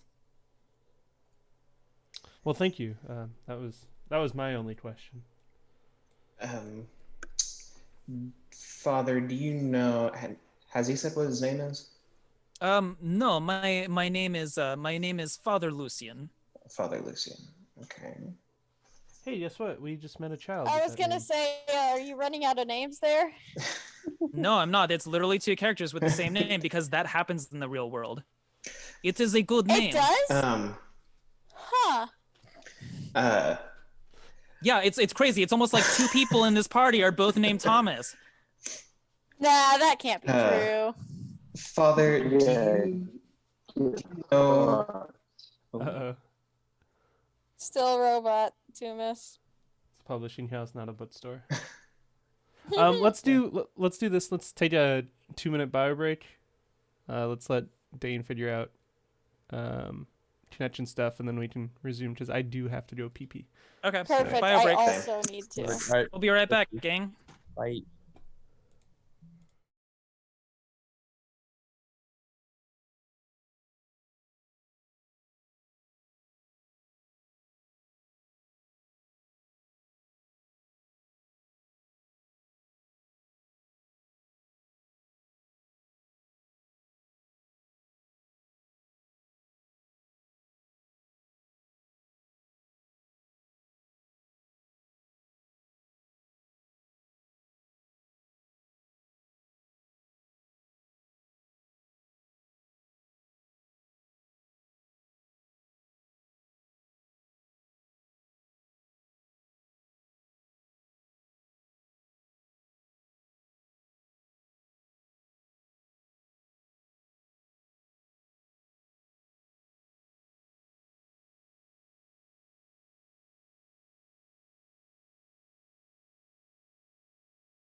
Okay. Oh my gosh, Thomas, why would you say that about them? Oh my god, they're not bad people. Why would you say that? All right, so we're back. Your joke. You didn't guys really- are you guys didn't really are fly. having a conversation with Father Lucine here, who has checked out Dane, and not found anything that he could fix. Only a mental illness as opposed to a physical illness, which he cannot cure. Father, I do have a couple questions for you that need to see if you can answer. Of Do you know course. anything about amber doors? Does that Amber- sound familiar? In what context? Maybe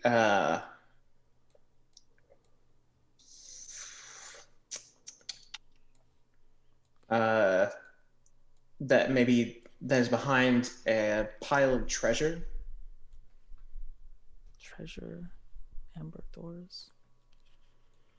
I cannot say I know what you're speaking of.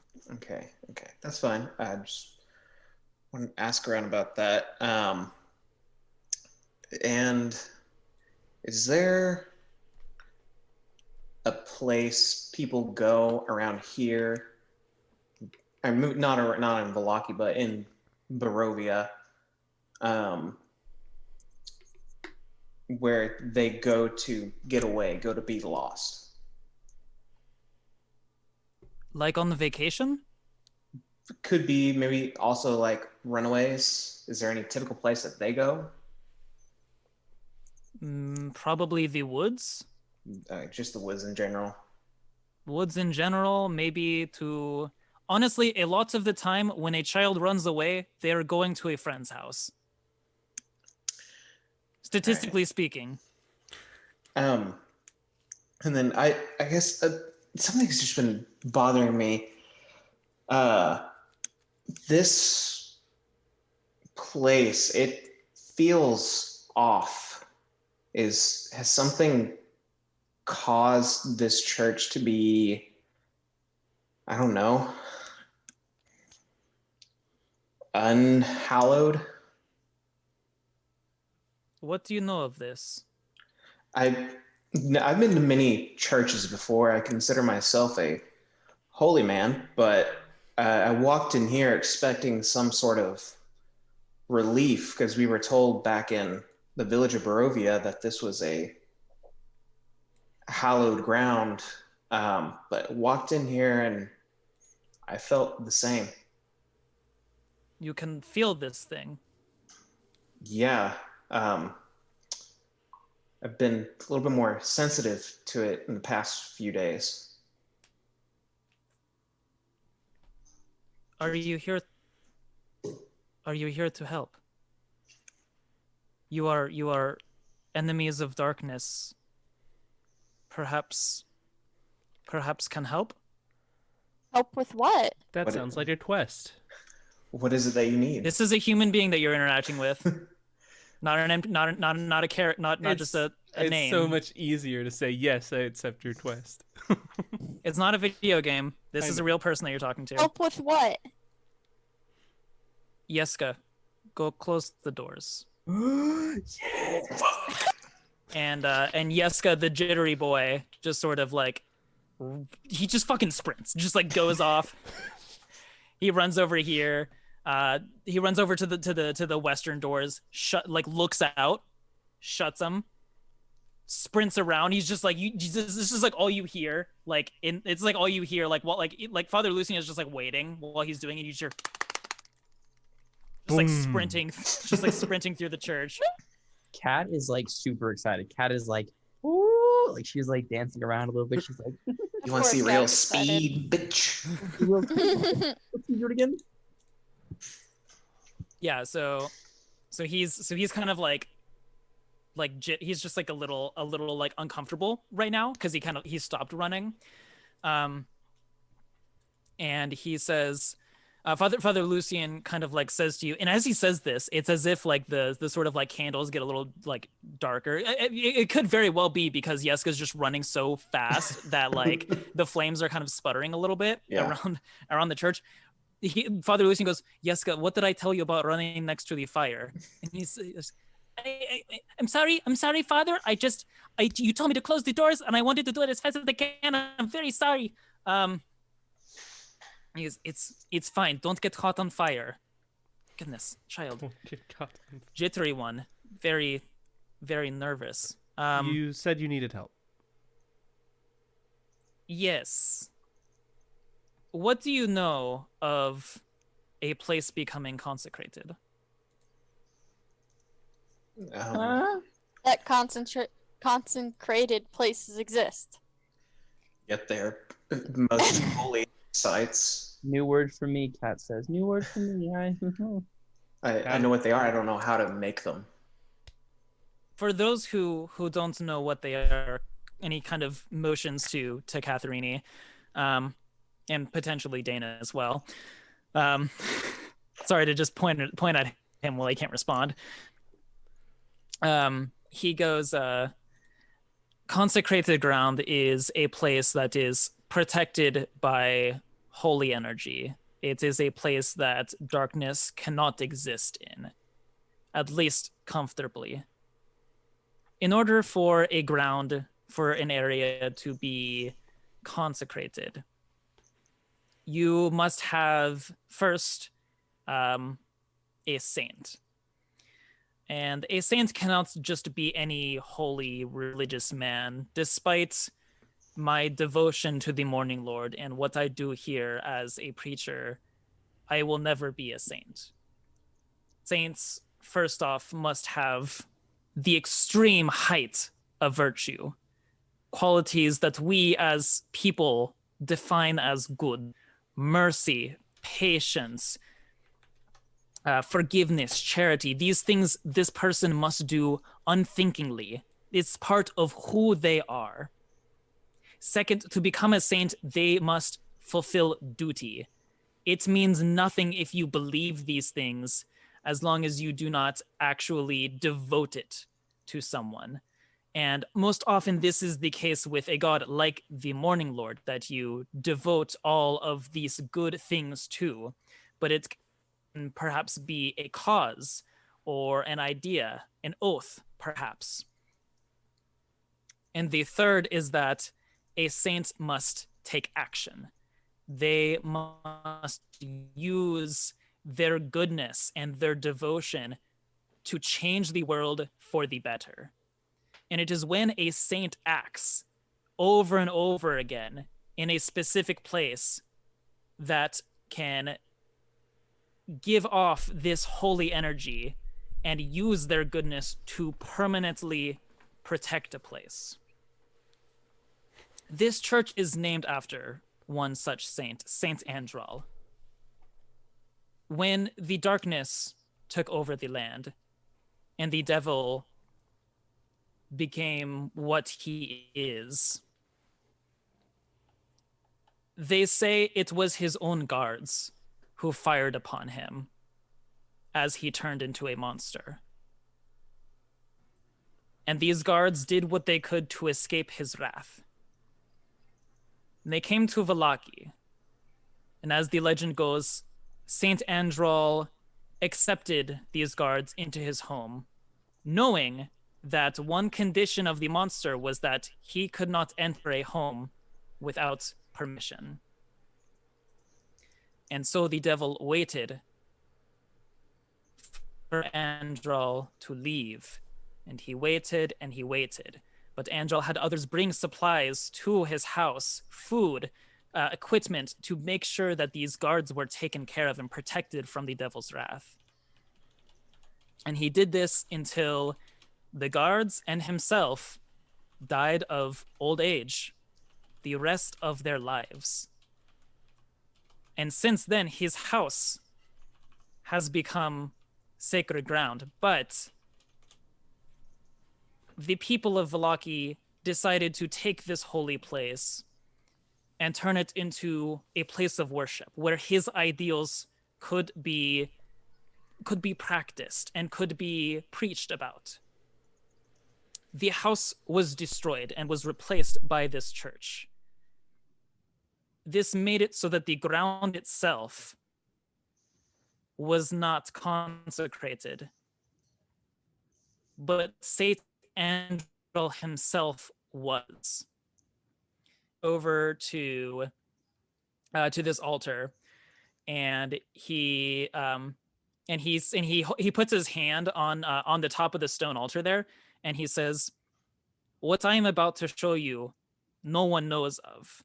What protections people know of this place, they do not know how it works. They cannot feel it like you do. They just know of it, and the knowledge makes them feel safe. That is important.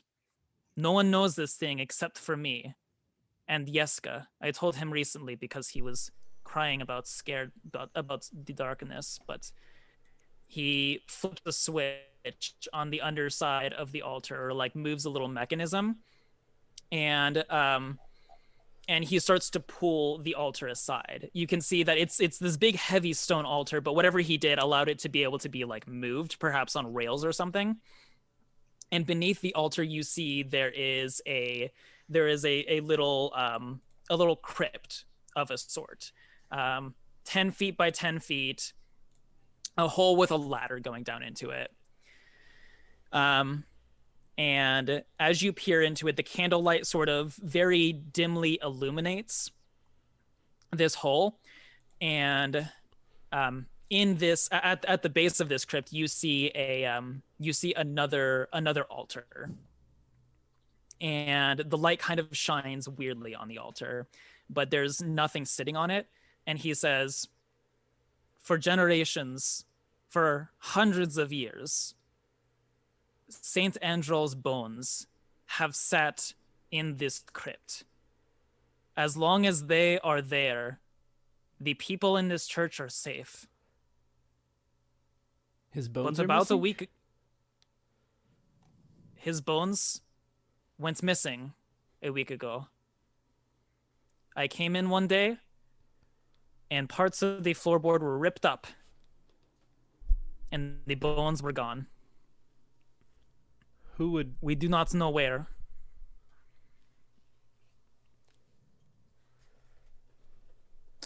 Well, that's a problem. I mean, if only you two know about this, who could steal the bones?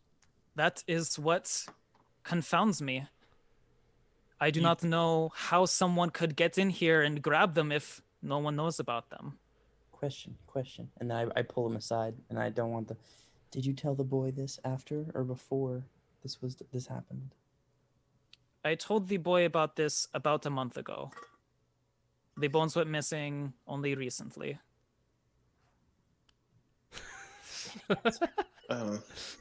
Any concerns about him? I mean, who were some of... He's Yeska? Loose lips sink ships, as they say. He's a good boy. I'm not saying he's not a good boy. I'm saying he could... You see how fast he ran? Yes, but his mind probably works just as fast and probably can be easily swayed.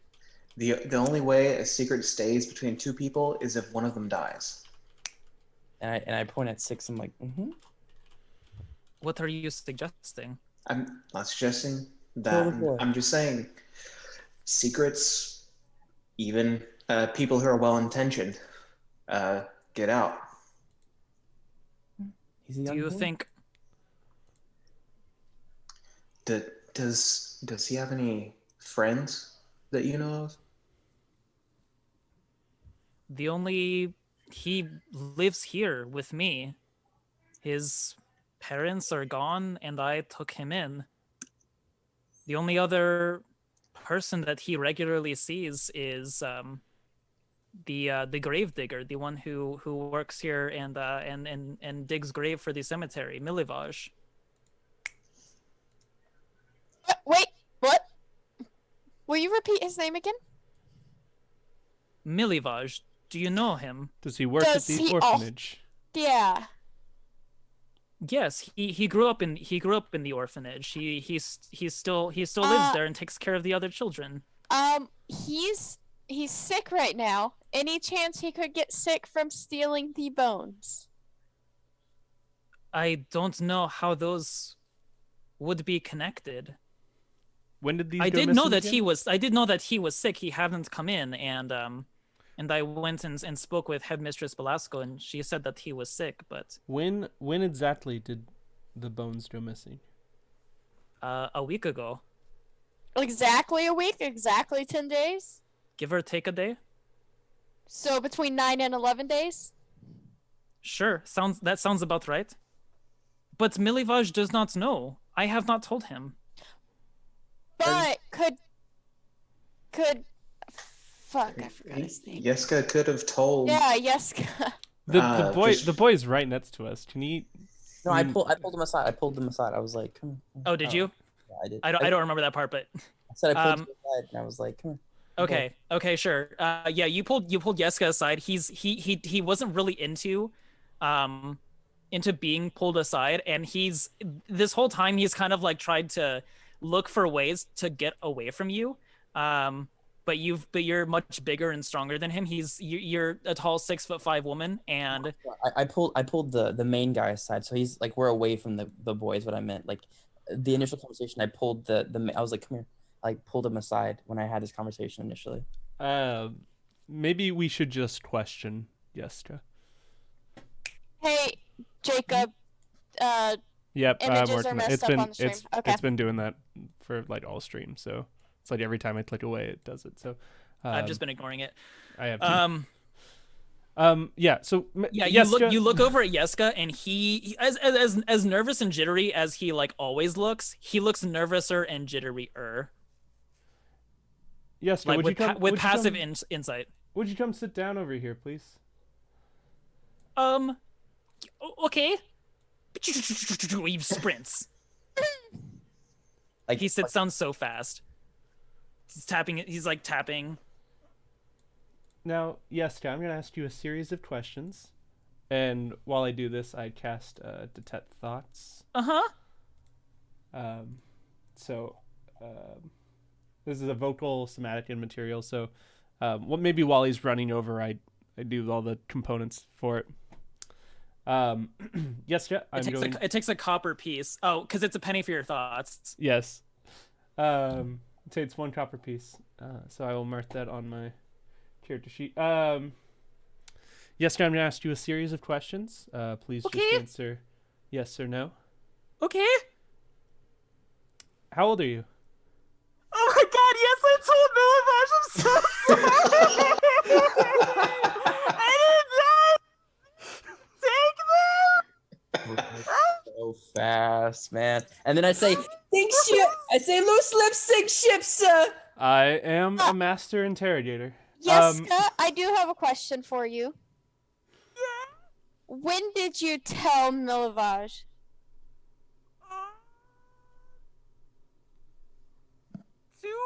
I told him not long after I found out. I couldn't keep a secret. I knew something cool, and Milivaj is so cool, and I wanted to tell him. It's okay. Since I You can stop cast crying. since I cast the spell, I can't. what am I getting from his brain? Literally exactly what he's saying. Okay. This dude cannot hold anything in from you. Which I love, like, it's literally your Detect Thoughts is literally just tears. It's literally just more crying. You did nothing wrong. Well, you kind of did some stuff wrong. Yes, I did. Yes. But it's not really your fault. We'll get those bones back. Do you even know where they are? We know where Milivaj is. Oh yeah, 'cause he's sick. Okay. Careful. What if it wasn't him? What if it was someone else though? well, besides you, Milivosh, and the father, Did you tell other who people? else knows? Ah! Well, if it's just the three of you, then Milivosh is our next lead. What's his name again? He's thinking about this really hard. His name's Yeska? Yeska. Yeska, I'm going to ask that you do not leave town. Where would I go if I did? We will. Monsters out there. You're just will- gonna stay here. It's fine. You're okay. We now. are. We are already planning to go visit the orphanage. I'm gonna okay. fuck your mom, kid. Okay. How old's this kid? 11. Okay. Hey, yesterday you're doing okay. How about you go? How about there's no candles in the center of the pews, so how about you just go run all the way to the southern door and run all the way back, real quick. Just run back Yep. and forth. Yes. Just go back and forth until you're exhausted, just for a second. Do 2 laps. That'll be your punishment. For now. Okay. Then I'm gonna rip your fucking legs off, kid. Okay. And then I kind of look to the father, and I'm like, well, we were already planning to visit the orphanage, so we will, I guess, talk to Milivosh when we go. Okay. I need to start switching characters. This is a good idea. Thank you. I appreciate your help with this and getting the help we need for this church. I don't condone. I want this to be a safe place again. I don't condone thievery. Also, I thought thievery was not allowed inside the city. Please do not report Yeska to the guards. I'm gonna He does not know, or Milivosh. I'm sure if Milivosh did do what we think he did, I'm sure he had a good reason for it. What if it's not Milivosh? For now, if it's not Milivosh, I will be relieved. And then can we report them to the guards? I suppose it is the right thing to do. Okay. I guess one last thing. Does anybody else have any? Actually, Yeah. before you say anything, I would prefer if you actually did keep this away from the guards. Like I said, no one knows about this. Oh, I wouldn't tell them what they stole. I'd just say they stole something from the church. They will Lying ask. is incorrect. They stole a goblet from the church. Of fire. Art. Lying to the guards is dangerous. Nah, that'll be fine. We'll sink that ship when it comes to it. Ship. We'll burn that bridge when we get there. Well, Father, is there anything else you guys wanted to ask?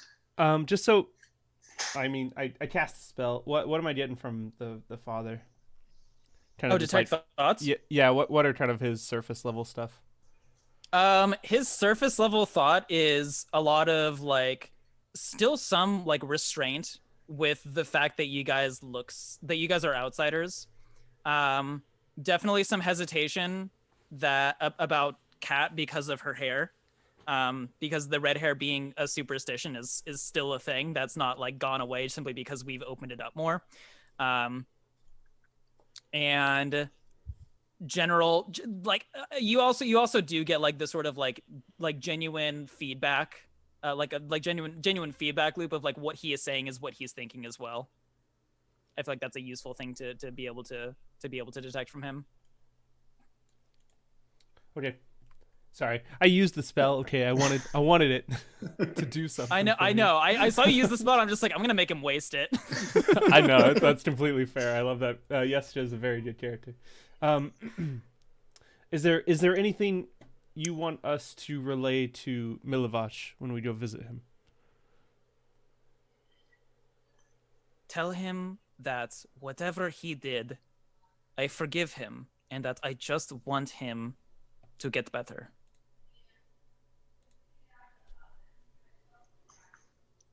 All right, we can certainly do that. Sometime you all should come to service every dawn and dusk. I How think long I are you will. planning on staying in Valaki? We don't know right now. We only just got into town. So we've got a few other things to do first, but perhaps we'll make our way over here. One I last see. one last question, I think, before we take our leave. We're actually looking for a friend of ours. She was injured a couple weeks ago. Is that right? And we think she came here to Valaki. Do you know where she might have gone to get healed? Well, I am one of the more prominent healers in town, but she never came to see me. I heard there was rumor of an outsider, but she never once visited the church. If she went anywhere else, it was probably to The healer on by the west gate. Abbott. yes, on the east side of town. East side Okay. of town. Wait, is that where we came in? I Yeah. do not know. Oh well, no. We I'm came in sorry. on the I'm talking to our party, not you. Oh, We I'm I came sorry. in apologize. from the southeast. I pulled No, up my I map apologize. I've been I wasn't- making of Valaki. We came in Okay. here.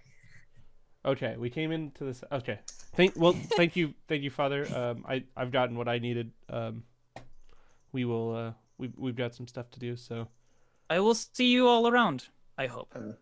One last thing, Father. Do you know anything about this thing called the Ancient Blood? I can't say I do. Okay. And all right. That's all I need to know. You ask strange questions, but I hope you find the answers to them. I hope so too. The Morning Lord Hope will so. guide you.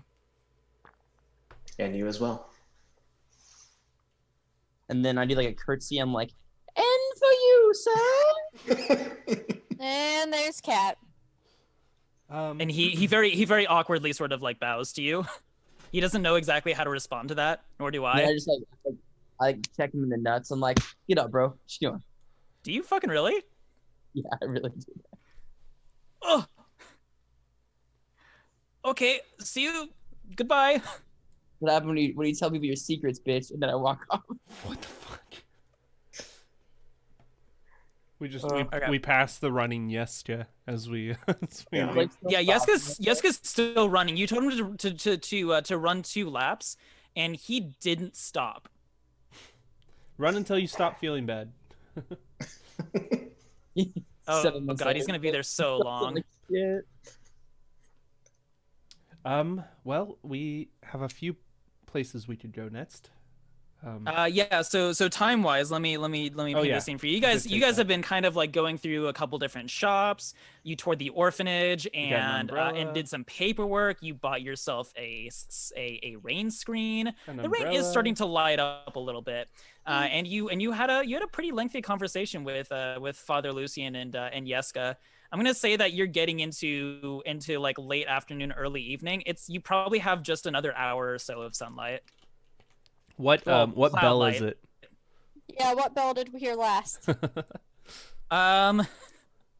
It is the 5th bell after lunch, after midday. We still got a little bit of time.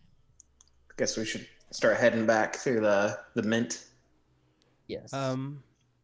Is that were there other shops that we saw around the mint? Like just things to keep us busy or kind of. Do you want to go looking for shops?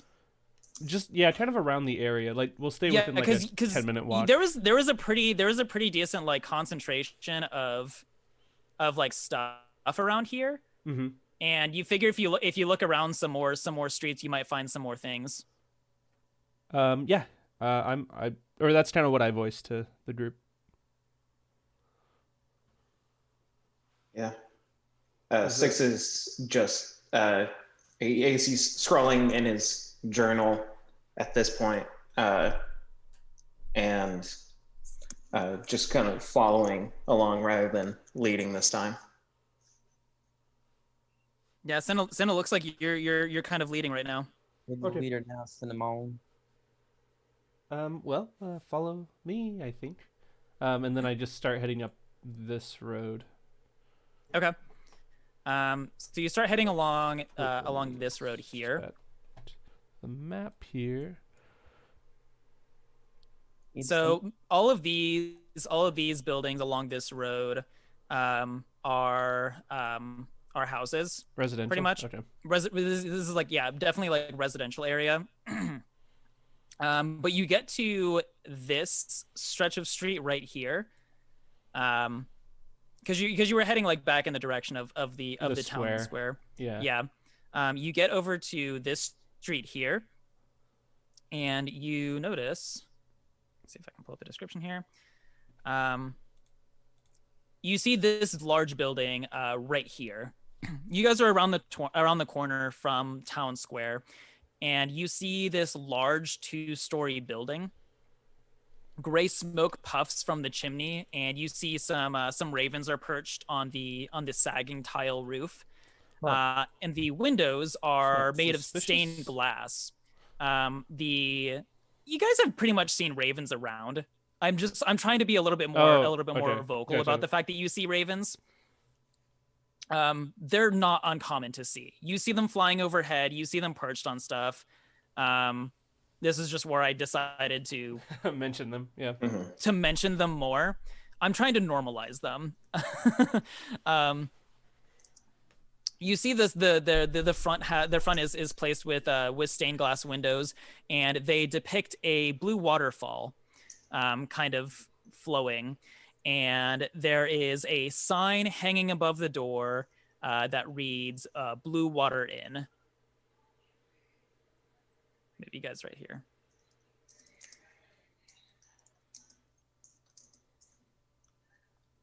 Okay. So the inn we were told about was back near where we entered. No, it wasn't. It was not. No. It was you were told you were told that it was around the corner and just a little bit past town square. Oh. And this would be around the corner and a little bit past town square. That is what the guard told you. Okay, well, I think this might be the inn. It's been over a week. I know. I take notes for this reason. Oh, I take notes. I just switch between like a whole bunch of notebooks. So, okay, cool. Do we want to stop in here, or do we want to wait till a little bit later? I mean, Why not? We like, can at least go ahead and scope it out. Anybody hungry? I can Cat- wait till Oh. after. Get some, I'd be- preserve some rooms. Yeah. The only problem is we don't have our coin yet, so we'd have to pay double. We could go in there and just look around, see if anything is amiss or anything weird's happening. So when we come back later with actual money, we know kind of, you know how people are, oddities and weird stuff like that. See if they have any rooms open, and then come back. Yep.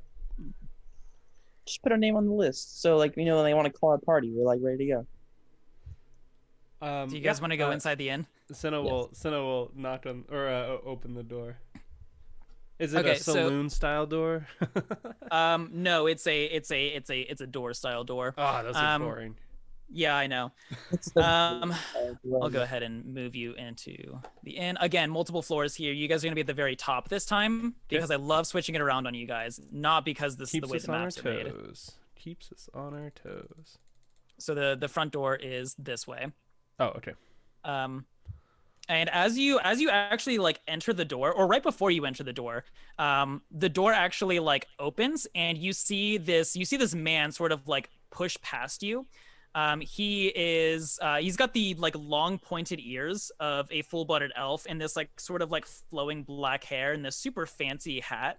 And he kind of like pushes past you. You see he's kind of got like he's carrying a bag, and he just goes and he just kind of like bumps you and he goes, "Whoa, watch it, coming through." I grab his hat. Fuck this guy's hat. I grab his hat. Fuck his hat. Okay, you're gonna have to make a contested dexterity check. Fine. I don't give a shit. We don't need to start Oh no. Oh But my that's- god. Are you serious? That's a Dutch save, but also yeah. Oh shit. Okay, hold on. But no, you gotta crit fail, regardless of what you roll. Yeah. But I just want to see what I would have gotten. Just want to see. it sounds like you snatched. No, you confirmed. Yeah, he immediately like you go to reach for it. How do you crit fail? Let's see. You go to snatch his hand, and he snatches yours, kisses No, it, and walks away. that's exactly what I was thinking. Is you go to snatch his hat, and he goes to like keep a hold of it, and he catches your hand, and there's this just like really weird moment Enchanté. where he's just holding into your holding your hand, and you guys look into each other's eyes, Malay. and he just said, "Well, bye." He releases it,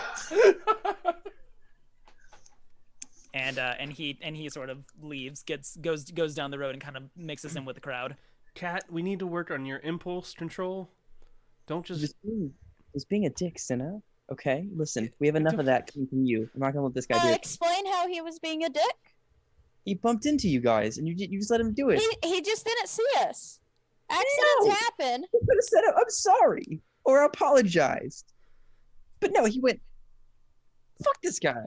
You did have really pretty eyes, though. I know, right? God, he was fucking gorgeous. Jesus. I didn't know there were elves in Barovia. God, he is so What are- pretty. So was that like the first elf we've seen here, or That is the first non-human. non-human? Yeah. That you've seen. So that's a bit unusual. Besides themselves, obviously. Did he see me or Dane at all? Give me an insight check. I swear to God, if you crit again.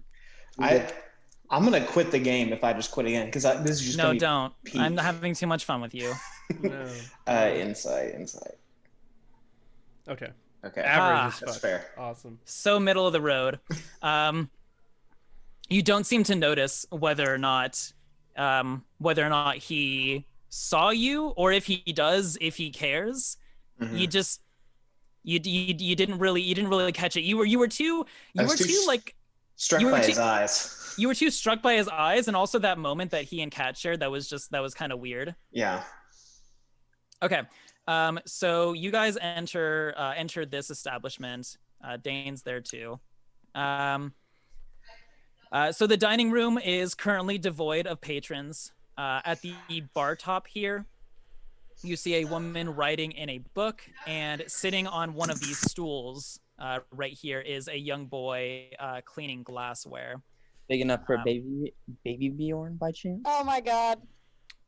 Cat, that's kidnapping. He looks definitely too big for a baby Bjorn. Oh, okay. Let me further describe what this room looks like, especially for Dane. So you sort of take in your surroundings as you enter this establishment. The first floor is crowded with tables and chairs, and at the back of the floor is a bar top. Behind the bar, you see 3 large barrels with their side ends, their flat ends sort of like facing outwards, with little like spigot taps on the bottom of them.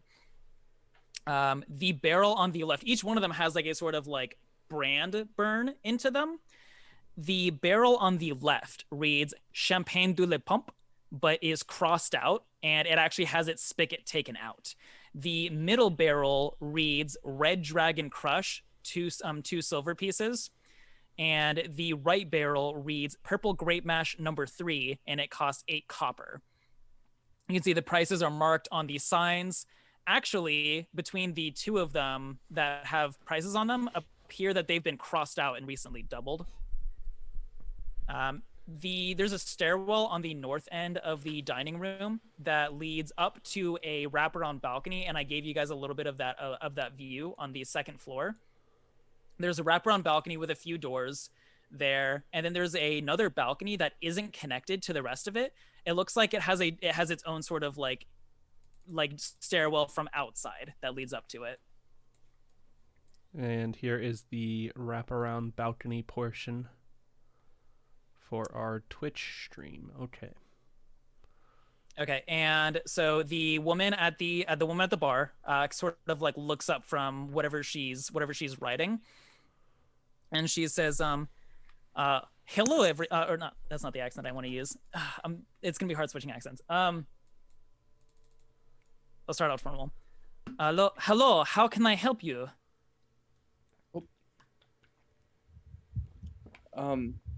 We're not sure why we came in. No. Yes. Hi. Are you looking for food or for rooms to stay in? Who is that heavenly man out there? Who is that gorgeous, sexy elf? Who is that? He is a traveler, so he says. Who he is occupying one of our rooms right now. His name is Rictavio. Love that name. Can I get a room next to him, please?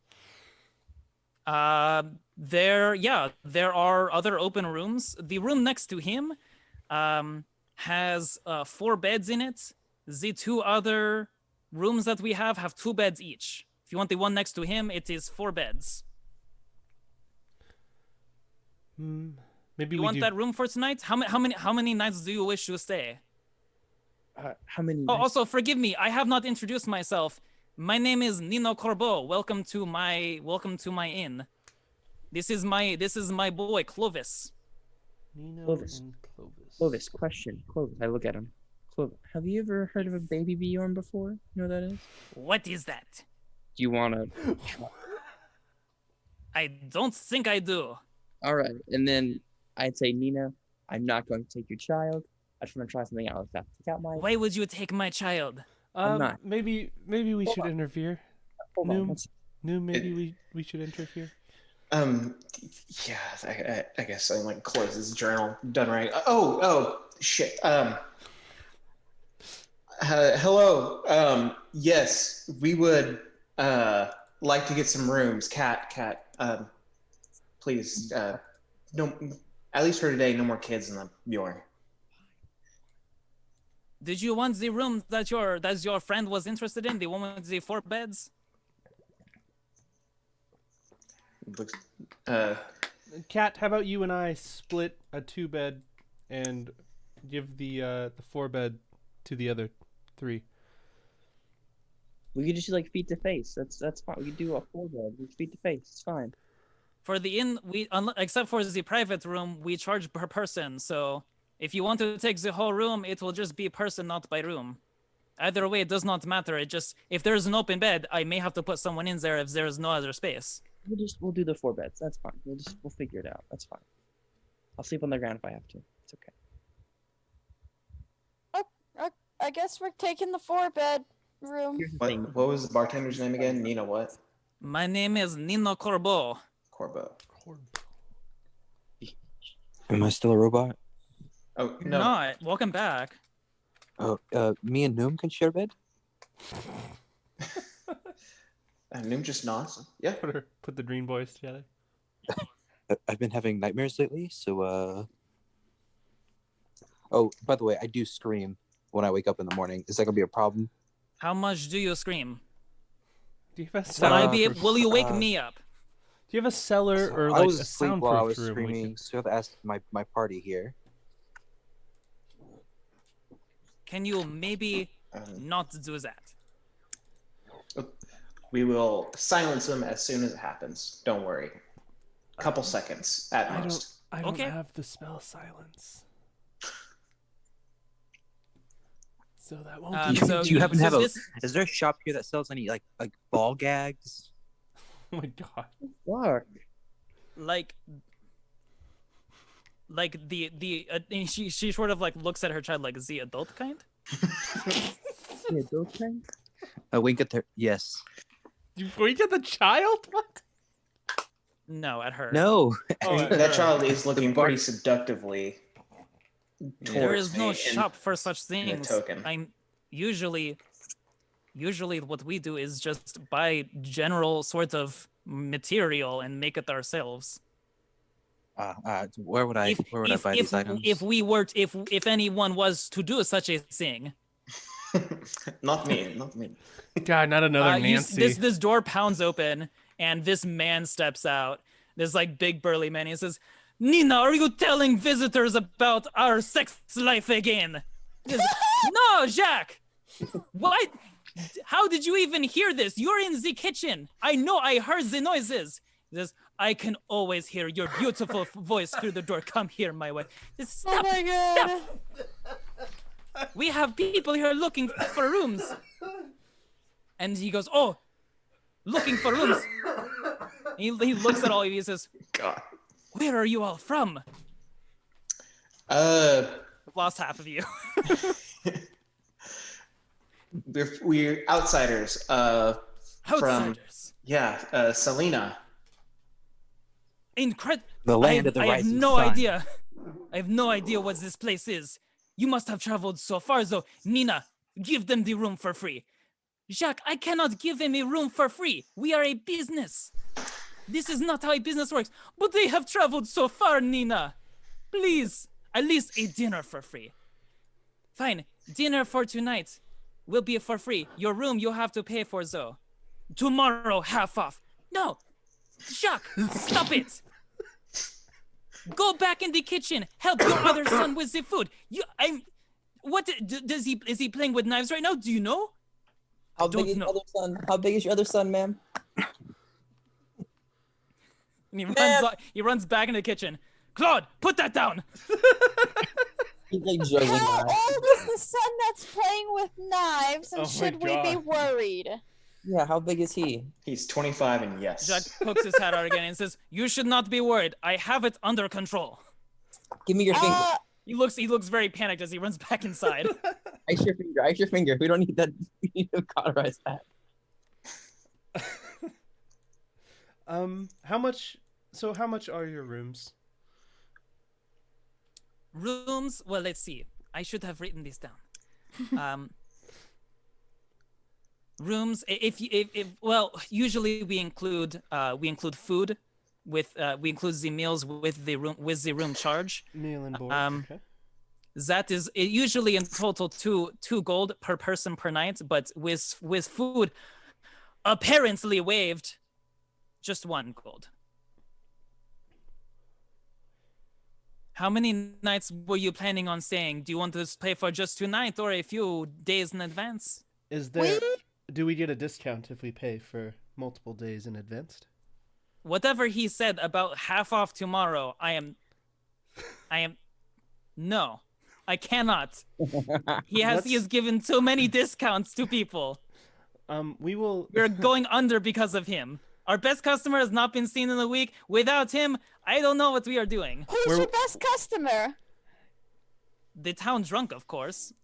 We're waiting on our money to finish being pressed. But we'll be back and we'll pay for probably just a single night. But we'd probably be staying here for the next couple days at least. You can pay by the days. That is okay with me. Wait. Oh, what's the name of the town drunk? Yes, thank you. Oh, his name is Bluto. Last I saw, he said he was headed to Lake Zarevich to go fishing, but there is no fish in that lake. He is a drunk idiot. But he is a drunk idiot that pays us well for everything that he drinks. I see. If you find him, big oafish man, drunk, obviously. Stupid. If you see him, tell him to come back and drink more. And I noticed your beers behind you have been doubled in price recently. Is that because your husband keeps giving away free This is things? wine, not okay, beer. sorry, your wine. Good wine. Not this Yes. one as much. It is cheaper. But this one is good. She points to the middle one, Red Dragon Crush. Where does this wine come from? The winery. It comes from the winery.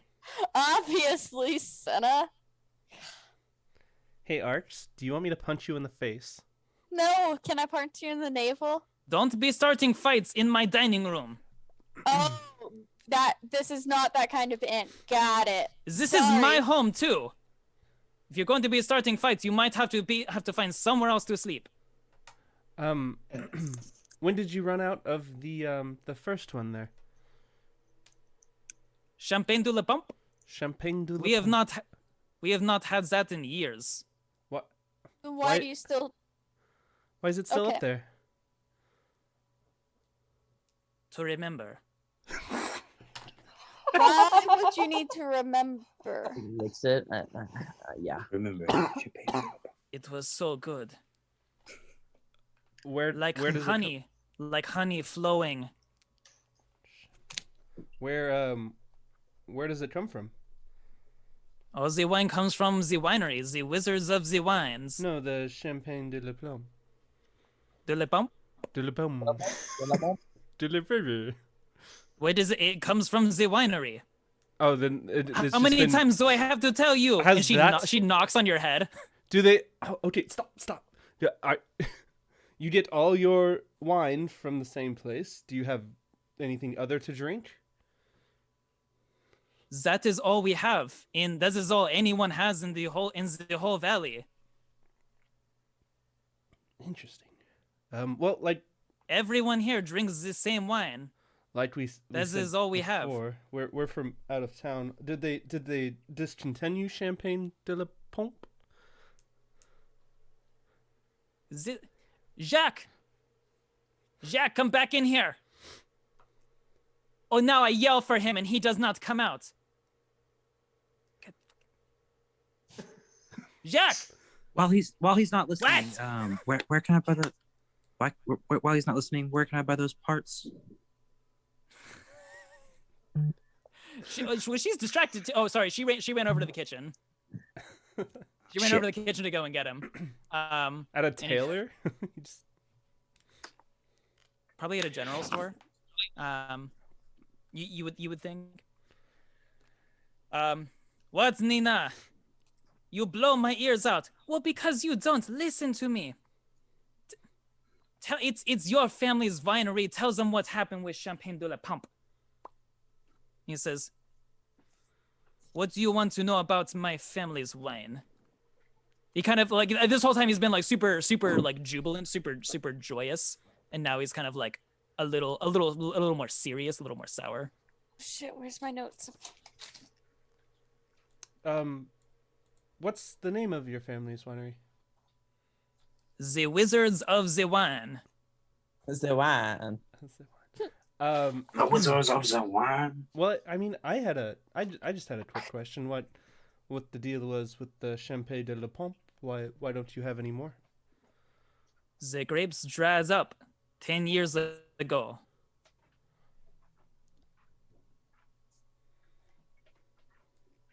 The grapes, The grapes used to make Champagne de la Pompe. but not the other wine. Not the grapes for the other wine. Not the other ones.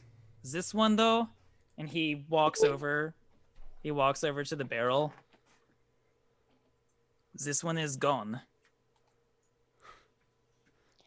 Was there anything that happened around the same time 10 years ago as when the grapes dried up? He looks at you very seriously, and he says, "That is my family's business." Sorry, I didn't mean to get in your family's business. We're trying to help out some people in the town already and figured might as well add another one to the list. That is okay. What else are you interested in knowing?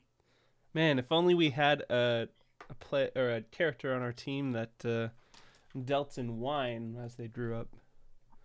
Maybe that was lived on a winery. My Wi-Fi's back. Hey man, What's how's it going? You got a face. Yeah, I'm back. Nice. We probably have about 10 more minutes left in the stream, but welcome. It's fine. It's fine. I guess one of my other questions, or well, it's more of a comment, is we were in Barovia, the town, not the country. Obviously, we're still in Barovia, the country. We always have to specify that as well. So don't It's- feel out of place there. You fit in when you say it like that. It's very strange. I'm still not used to it. We were in Barovia, and the burgomaster there, he explained that the winery hadn't delivered any wine for quite some time. Are you missing out on your deliveries, or? They haven't gotten theirs either. No. I thought they might be snubbing me, but it seems like there may actually be a problem there. We do have plans to travel that direction. It's not going to be, today or tomorrow, but in the next few days we may head out that way. We could take a look for you if you want us to. That is smart. If there are other parts of the valley that is not getting wine, then there may be an actual problem. But don't tell them I sent you. Got some bad blood? That is my family's business. Of course. Apologies. All is forgiven. Could you tell us what's on the menu tonight? Tonight, I have this written down. No way. Tonight, yes, I do. Tonight we have roasted wolf's meat and potatoes. Make sure and come. We are serving in 1 hour. What bell is what that? time is it now? What bell is that? You hear the dongs go off right as you ask. It's the 6th bell after midday. Oh, we have to head out and get our coins that had just been minted, guys. He's Yes, gonna we must close not. soon. Mhm. We'll be back after that. Thank you. Terrific. We will see you then. Nina, give them the key to their room. Jacques, they have not paid yet. Why are they paying at all, Nina? Because Jacques, we are a business. We own this inn. We have to charge people. You know how we keep it open? Because of all the people that eat the food here. No, Jacques.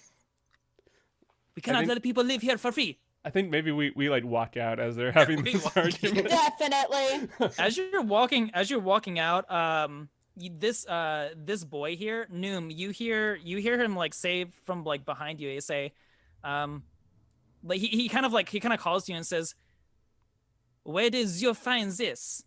And he is holding one of the nails. You didn't notice, but he must have grabbed it at some point. That little pickpocket. Oh, shit. Where did you get that? I found it. Found it on me. Come on, give it back. I can't have it. No, it's quite dangerous. I like it though. And like leans in and goes, tell you what you can't have it. I used to be just like you. I was a little boy. That nail, I had it in my hand for too long. Turned me green, gave me red eyes. He sucked my toes. He immediately gives it back to you. He like runs over. He runs over here and like opens the door, and you see the other boy, which you would assume is his brother. He's like telling him, like looking at his hand or whatever. He's like holding it in front of his face. He's just like showing him whatever. The married couple are still bickering as you guys walk out of the inn and back into the streets of Vallaki. Dude, it's so nice seeing shit now. Mm-hmm. Sorry, I don't. Sorry.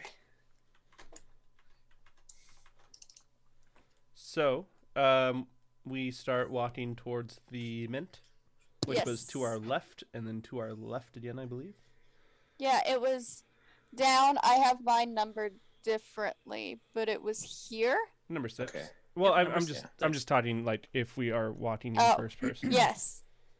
Yeah, so you guys start walking down the street, and you do notice one more shop on this block. That you hadn't been on this specific street before, but you do notice one more shop right here. Is let me see if I have an exterior description for it. I just have interior. So you walk by this shop and you see the sign on the front of it reads Blinsky's Toy Shop. It's a shop we need to go to. Okay. So can someone say it out loud for me, so Dane knows what that is? No. Okay. Does it have like an icon or whatever? Y'all Was like you have a toy. Y'all just all point graphic. at it like, Yeah, there's like a doll and a drum. Gotcha. dude's like, oh, that's probably it. Yeah, that's Dane, it, Dane. real quick, did you after Father Lucian dispelled your magic, did you switch back into Todd or did you stay as Dane? No, I think I'm just Dane still. Like he kind of like forgot that he dispelled it. And he was like, oh no. Okay, back to Just I'm this green. back to this con man of a priest. Yeah, I think we take a mental note of this shop and continue. Okay. You guys go back to the Minter. Brav. I don't remember what this guy's voice was. It was really funny. I'm sure it was. Let me. So he gets out his abacus again. He says, you are back. It was kind of Borat-ish. I feel like. I think that was it. You're all back. I have the coins ready for you. Ready for you. That might be a little too much Borat. Put some like No, Schwarzenegger he's in all there. Borat. He is all Borat now. Put some Schwarzenegger in there. Thank you. Did you deduct your 6%? Did you deduct your 4%? We agreed on 6%. I remember. I remember. My wife needs to eat tonight too. My wife needs to eat too. Yes, I did. Here's your total back to you. Cool, thanks. Cool. You guys receive 1,438 gold back. And it is all minted with the visage of The devil. of the face of the devil. Yeah. He who must not be named. I take one of my coin pieces and I take some ink and a twill and I put like a little mustache on it. Nice. I am gonna have to go. Laura, it has her back hurting. I have to run and go get a heating pad and stuff. Okay. It is about time to go ahead and end the session. So, you guys leave the Minter. We'll say that you had a little bit of conversation there, so that time passed. The sun is now setting, though. The 7 bongs after midday are approaching, and you feel like it is time to probably head back to your inn and pay for those rooms, or not. Who fucking knows? Yeah, or wherever else you wanted to go. Yeah, I think we'll probably talk offline about what we do next, but we can say We'll go ahead and end our session there. Cool.